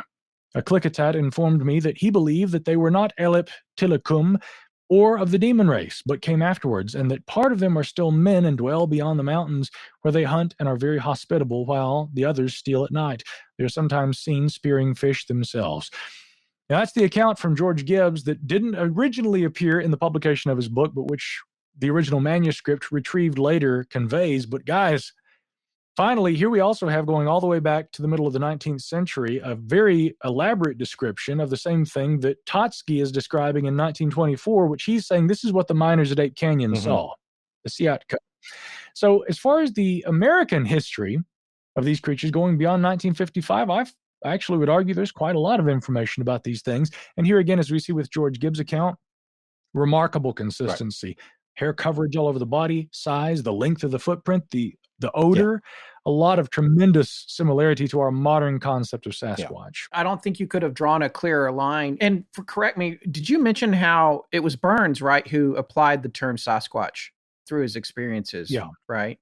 J.W. Burns, this was, best we know, he invented the term Sasquatch based on a Halkomelem term, which I'll probably butcher this, but it probably would have been pronounced more like Saskate or Sasquate. Right. There are different variants among the different tribes, and in fact, actually, Wayne Suttles in his research paper from 1972 goes down the list of all the different variants of names, and the one that he thinks had actually been the progenitor that J.W. Burns probably borrowed from. In listening to some of the programming you provided to us that you've done in other shows, I really liked the through line that you demonstrated in terms of how the names changed and the words changed, but along the way, and you've made that point very well here tonight, especially with the timeline, there's a consistency to these ideas of these men going back, or these creatures, I should say, going back to these very, very early times. And you can find that thread there. And it does seem like it's a mistake to disconnect each time a different culture is describing it a different way, just to cut that string. By the same token, though, it's a long time ago. There's no research. Connecting it is hard too, but there's a preponderance of circumstantial evidence that's very, very intriguing. And I think you've done an excellent job of tying that together. What I'm hoping to try and establish, like you're talking about there, Scott, is Bigfoot didn't begin with a hoax in 1958. there's some confusion about the difference based on, again, I think a misreading of John Green's interpretation of J.W. Burns' writing, which has led to the idea that Sasquatch is somehow a different cultural concept entirely from the idea of Bigfoot. Right. I don't think that's the case. And again, if you do look deeply enough, you see consistency in the narratives, consistency in the descriptions, and continuity. I think that we can at least take all the way back to the middle of the 19th century with George Gibbs' account, drawn from ethnological lore, of course, that he was collecting. And I haven't established, I don't know if we'll ever know why that portion wasn't included in his final book, but I'm so glad that he had this relative, this grandniece, who supplies this to a historical society decades later and says, here's my great granddad's or great uncle's book, and you guys might enjoy seeing this. Oh, look, here's a whole portion that was never published. This little historical, snippet may not be of great significance to others, but I mean, as time would show, this could be of incredible significance in the historical establishment of Sasquatch and whatever name it's known by in any given period, its apparent historical presence that goes back indeed much further than 1955 or 1958. Just to reiterate, one of your main points is that a lot of folks who are skeptical about the existence of this being, including yourself, which is good. I'm not lumping you in on this reasoning, but you were like, I haven't seen the hard proof yet. But by the same token, a lot of other folks who are maybe taking an easier way out say, oh, it goes back to this hoax with Ray Wallace, 1958. But you can already just very easily show incidents in the decades leading up to that and then go even further. And I think that that's the important overall point that people need to understand about the information you've presented tonight. That and one final point also. Again, the idea that if humans arrived in North America, presumably from traversing a land bridge that existed at some time toward the end of the Pleistocene, the general idea had traditionally been that it would have had to have been toward the end of the Pleistocene when we have the recession of the glaciers that opened temporarily this sort of sweet spot where the glaciers have receded enough, but sea levels haven't risen high enough that there's a land bridge that actually bridges parts of Eurasia and North America, and that, again, the earliest what were yet to become indigenous Americans arrive on the continent at this point. But there's, again, growing archaeological evidence that supports the idea that watercraft were probably used. In fact, this may go all the way back to Homo erectus. Homo erectus probably was using watercraft. And although people have often argued and said, well, there's no evidence of that, of course there's no evidence because it's perishable technology. It's not like stones where you have arrowheads and spear points and things. We're talking about wood. We're talking about, cordage, and other kinds of technologies that would have been great at floating, not very good at, lasting thousands and thousands and thousands of years. Now, my point in raising this point here is that it very well may have been that people didn't have to wait until there was a land bridge. They could have actually been bouncing along the coastlines. The coastal migration theory, yeah. Right. And, I've interviewed Dr. Tom Dillahay. I mean, talk about one of the most influential modern anthropologists. He excavated Monte Verde down in Chile. And, of course, this unequivocally established the earlier than Clovis or pre-Clovis idea as far as American archaeology, North and South American. But there are also radiocarbon dates from the adjacent Monte Verde site which go even further back to maybe in excess of 34,000 years. That strongly suggests that there was someone there a long, long, long time ago. And there are also North American archaeological sites that, while many of them are disputed, they suggest not only that humans were here a long time ago, but also that they might have been here on the continent. And this is where we get really speculative, but some of the evidence is suggestive of a human presence even prior to when Homo sapiens sapiens were believed to have exited Africa, which raises another intriguing possibility. Could there have been another kind of hominin in North America that was actually responsible for some of this archaeological evidence? Might that be one interpretation? Yeah. It's possible. But again, if we know humans made their way from Eurasia over into North America, it's not impossible that other species did this as well. Right. And that's the whole reason of looking at historical references to these things. If they're in North America, they wouldn't be specific to North America. They'd have to be elsewhere. And at least what we've looked at tonight with the historical record is suggestive. That's one interpretation, that indeed we find those historical accounts in the old world too. We've luckily latched on to a topic that people were always interested in, and I think hoping that we'd get to, or anyone would, or they didn't realize how interested they would be in it, because there is so much, this breadth and I guess, overview of the historical record of this. And so I want to make a couple of points. First of all, I take some stock into people's eyewitness accounts, and I like to relay this one story that this did appear. Well, first of all, I guess there was a perception by people who were kind of wonks in this area, and they really study it. And it's an idea of we mostly encounter this, or I thought about it with you could say spirit research and ghosts. And the overall view is like there's zero evidence of anything spiritual, anything ghost wise, this and that. And my counter to that is that, yes, there is. It just depends on what you think is evidence, what you consider good enough. And we just encountered that where in our coverage of, well, it's the house that inspired The Conjuring. So it was the Arnold estate in New Hampshire, and the idea that there was a family that experienced 10 years of outrageous spiritual activity, if you believe them. And then the people that moved in afterwards experienced a few strange things that shouldn't have happened or that were unexplainable, but not much. And then you have the view that, well, it just, when I was there or when I talked to the people that actually lived there, it just wasn't enough evidence for me. It's weird, but I'm not impressed. And so then you also wonder about pieces that we haven't found yet. And again, going back to your inaugural episode, David George Gordon, and one of the phrases that I love the most is an absence of evidence is not evidence of an absence. Right. Because you haven't found it yet. Well, and here, just as we've been talking about all night, it was a piece of a jawbone, and I believe a fragment of a hand bone. There was a little bit more than the jawbone that went with the sample, but like maybe 3 or 4 pieces at the most. Tiny pieces.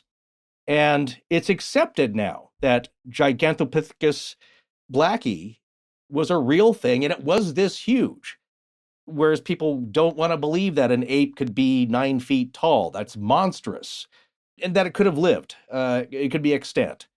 But just from that little piece, I think mainstream scientists, anthropologists, zoologists have generally accepted its existence from a piece of evidence that they consider worthwhile. That, well, we've checked it. It's, yeah, you can extrapolate that, its size, and we're going to accept that. So that's accepted. And I agree, some other things they don't exist.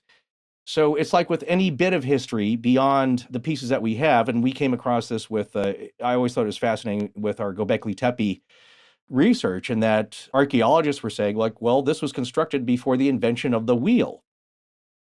And so that kind of blows our mind, because the common pop perception is that there's a little cartoon caveman carving a wheel out of a piece of stone and putting an axle in it and using that as a wheel. It's like, we don't have evidence of that. But if it was made out of wood, that may very well have rotted away, and there's no evidence of it. But they also, I believe there are other signs and indications that they were not using wheel technology when they built this thing. And you're talking about slabs of stone that were carved, some weighing up to 17 tons. And transported over great distances. Same thing with Stonehenge. We just don't know. So I want to get to there is a gripe here in the comments about what they consider facts that you're not getting to. So this is what I find interesting is that, well, up to a certain point, there is just a written record, as with anything in history. And if you didn't believe that, then there was no ancient world. We have ruins. But beyond the pottery that was discovered, I believe at Jericho, it was at Pottery A and Pottery B, or I'm getting that wrong, but basically 2 different periods based on the pottery designs. We had no knowledge of their life before that. And other than that there are stones arranged in possibly a housing configuration, these people may not have existed because we just don't have enough evidence, or what we consider good evidence. But we know they're there, and we certainly don't know what they lived like because nobody wrote it down then. Or you're talking about a society that didn't have written language, but those oral traditions are passed down, and maybe some remnants of it are wrong and some are misinterpreted, but there's got to be some kernels of truth in there. So I guess the question to you is, what would you say to the question that there are facts that you're not getting to? Or maybe that because everybody in here is just saying they love your approach. You're trying to take the academic through line of what is known and staying with that and not veering off into the unknowns, as entertaining as they may be. What do you think is generally considered facts that we can go by, I guess? First, let me just say that, since this isn't a parapsychological discussion, I won't claim to be a mind reader, But if we're talking about, and I'm not seeing the chat, so I'm going off of your paraphrasing there. If there are facts I'm not getting to, perhaps what's being referenced is, what about the evidence for the existence of these creatures today, right? And again, if I'm not touching on those elements and I'm only seeming to deal with like 1958 and before, that's entirely intentional.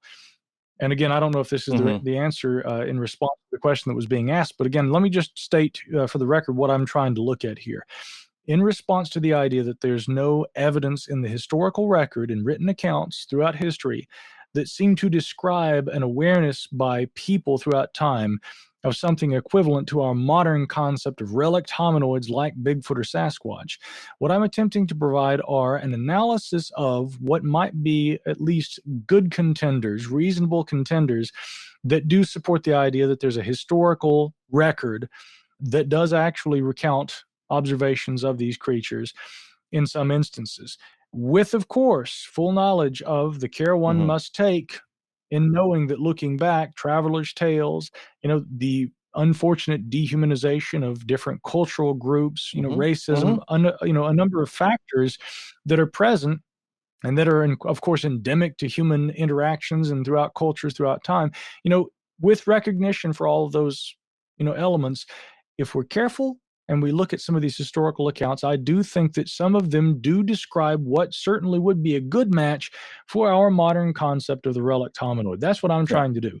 And again, if there are facts that aren't being addressed, it may be indeed some of the physical evidence that, modern proponents would discuss. But again, I would say, please go listen to or, read, more importantly, since so few people read these days, go read the works of Jeffrey Meldrum, Sasquatch Legend Science, go read Dr. John Bendernagel's books, The Discovery of the Sasquatch.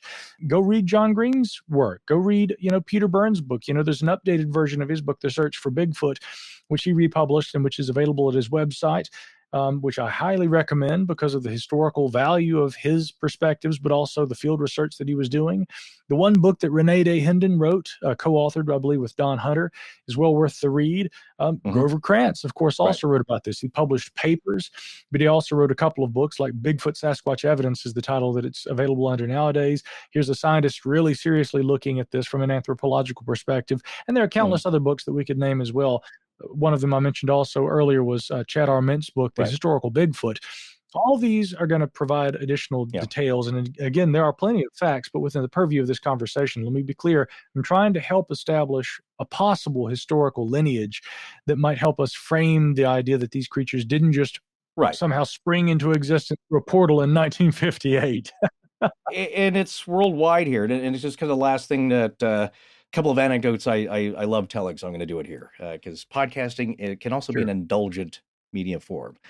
So as we've proven time and time again, there's a cultural aspect which Scott and I fervently respect and admire, and you take it for what you will, but we love to present it. You're going to believe it whether no matter what we say, and you should believe what you're inclined to, and consider fact or fiction, fakery, up to your own sense of reason, and it has to make sense to yourself. One thing I wanted to mention is that we came across in the strangest places when we do this kind of research is the Russian Yeti and the Mansi peoples, the indigenous peoples of Siberia and Russia, and especially Sverdlovsk Oblast in that area and the area of Dead Mountain. It's like, oh yeah, that's the Mank. We fear them, we respect them, but we don't mess with them. And that is so much the cultural vibe around the world is that the people that live in the area, the people that have been living there for generations, hundreds of years, thousands of years.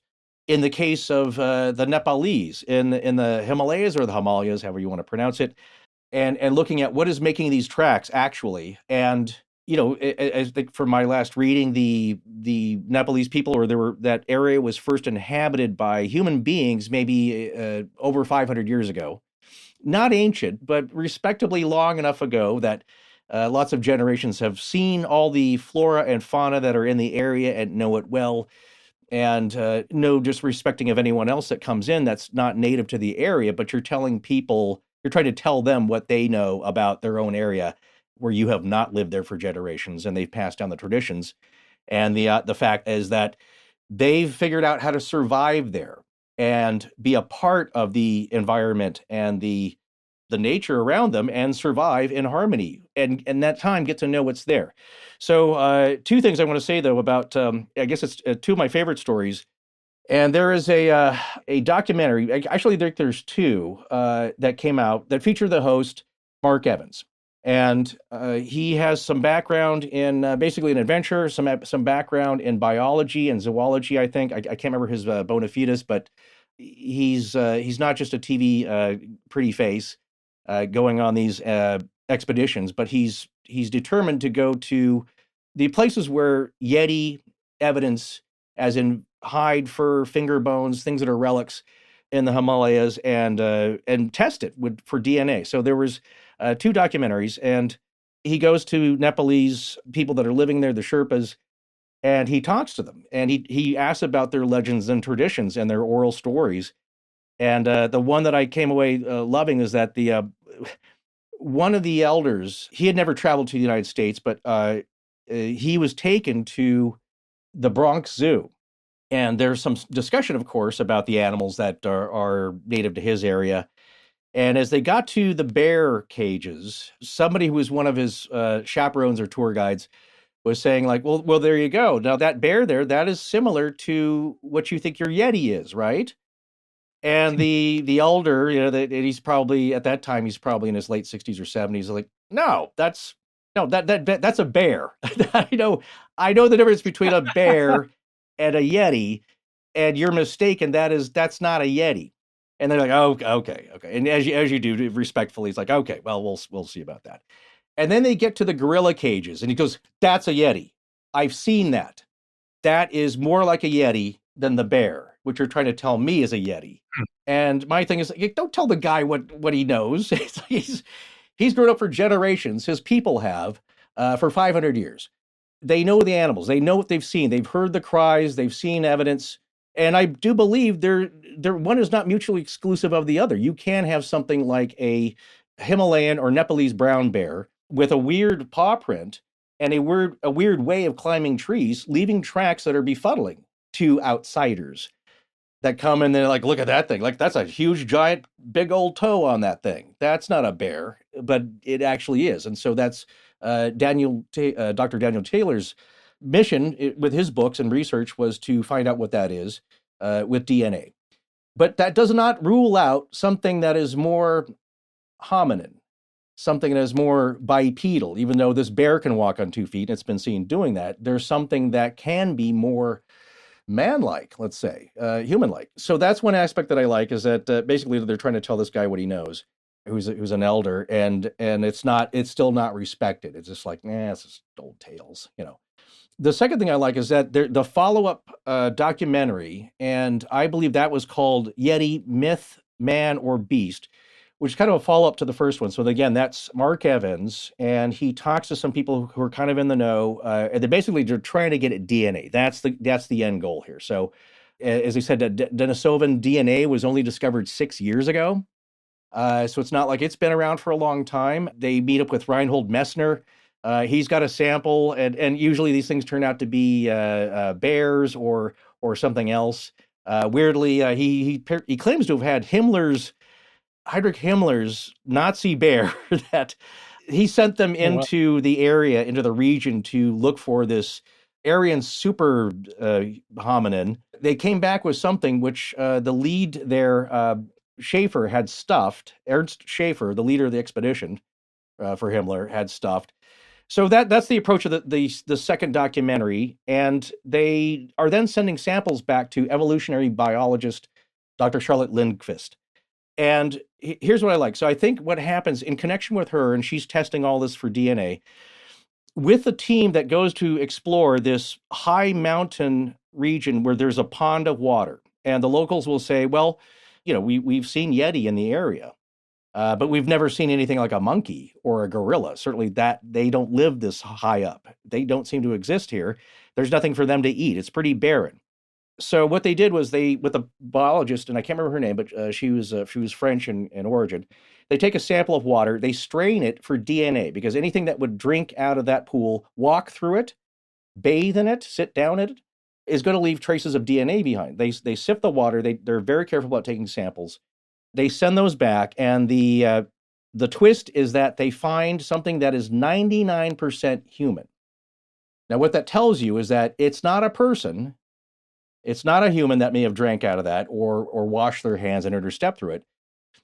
The only other surprising thing was that they found DNA from I believe a sheep or a goat that was not suspected of being in the area. So they know that things that typically aren't there or known to have been there have been up that high and did drink out of that pond. But the finding that there's something that's 99% human in DNA, but not a gorilla or ape or monkey that was in that pond is pretty startling.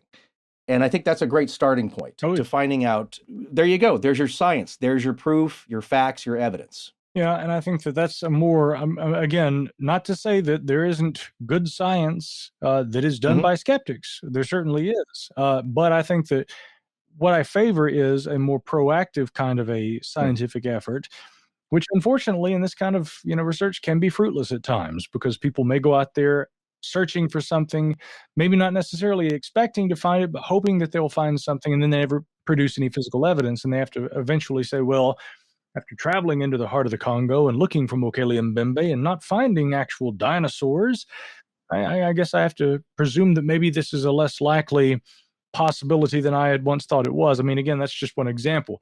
In this instance, I think that with Sasquatch, I really favor the proactive scientific effort to say, okay, with the abundance of anecdotal evidence, can we get out there and can we find hard evidence, which again, I think is complemented by historical data, which may provide a few other clues as well. For instance, this is something that Arment talks about in his historical Bigfoot. If we look at the broader distribution of sightings reports over time and throughout history, this may also help lead to further research in the future in terms of being able to locate geographical locations that are going to be concentrations and where, future research may be more fruitful and other things. So again, I really think that, a sort of a whole of we hear, for instance, recently the government saying a whole of government approach to studying UFOs, right? We need to get, all these intelligence agencies, the military in on this and everything. I would say that we really need a similar kind of a holistic approach to study of Sasquatch, not just say, let's send the weekend warriors out there and have them collect the evidence. Let's try and get scientists who are sympathetic to the idea of the discovery of new species to also, support some of these efforts, maybe to temper some of the eager enthusiasm of the weekend warriors, look at the historical data, but also look at the anthropological considerations and other areas too. Look at psychology, look at sociology, and look at how belief and cultural factors influence people's ideas and preconceptions about these things. But really, again, a more holistic sort of, a completer kind of analysis like that may prove very beneficial. But at the end of the day, like you say, Forrest, getting out there, getting evidence in the form of DNA or something along those lines that gives us a shred of physical proof, that's really what's going to be able to do it in the end, I think. That's really what's going to finally close the book on this. Well, Micah, we just want to thank you so much for joining us tonight and giving us so much of your time and your research. It's been very, very much appreciated by our listeners. And for folks who joined us as we attempted to test out our streaming, thank you very much for joining us. You can find Micah Hanks at all his stuff at micahhanks.com. Why don't you tell the listeners about your various projects? You work with 4 podcasts that you have going on now? Right now, there's, of course, the flagship, the Micah Hanks program, which is, my main podcast with all the UFO stuff going on right now. That's been the main focus as of late. But I occasionally intentionally diverge, and we even talk about Sasquatch from time to time on that show. But there's an entire podcast I do twice monthly about the Sasquatch subject, and it's called Sasquatch Tracks. Easy to remember. And that's available at sasquatchtracks.com. And then I'll also produce the 7 Ages Audio Journal, which is a archaeology podcast. I mean, it's not fringe stuff. It's not looking at ideas, and speculations. I mean, it really deals in the area of serious archaeology. And my guys and I, Jason and James and I, have actually visited a number of archaeological sites and actually volunteered and done some field work. And you can tell that a lot of my experience in that field influences the anthropologically centric and historically minded approach that I take with the Sasquatch subject in this research. And then, of course, there are other podcasts I produce. Middle Theory is a news and current events podcast I also do. All that stuff you can find at micahhanks.com. And indeed, I'm involved in a number of different writing projects, some related to this subject and some related to other subjects, but I'm sure there'll be plenty of fodder for future conversations, my friends. Yeah. Yes. Well, and don't forget the debrief, right? Yes, indeed. Yeah, the debrief.org, which of course is it's a news website that looks at science, technology, and all sorts of other things. Of course, there's a lot of UFO coverage there too. I co-founded this website with Tim McMillan and NJ Benias and Steve McDaniel and a bunch of other fine folks who are involved. Really have made that quite a project, and we've certainly done a lot of reporting in recent days with regard to the evolving narrative of the government's involvement with UAP. But I'd had that idea a long time ago, and these guys have really helped to kind of see that to fruition. I couldn't ask for better partners in an endeavor like the debrief, but that's the debrief.org is the website. And I think that's everything. I'm probably forgetting something else. You're too prolific, man. Maybe at some point we'll have to accept that there is no reality to Sasquatch. I mean, I personally doubt that. I strongly feel that there is an actual basis to this that's more than just myth. But again, even if we had to accept at some point that myth was all it was, it's no less fascinating, Indeed. Indeed. Well, thanks again for joining us. And Micah, we will see you again soon. And for you, the rest of you folks, this will make up the crux of our content for our next episode. So I hope you enjoy it. And we're going to have you back on when the UFO lands on the White House lawn, because that's got to be next. Yeah, I'm hoping for that too. And I'll be here with bells. All right. All right. Deep from the bunker.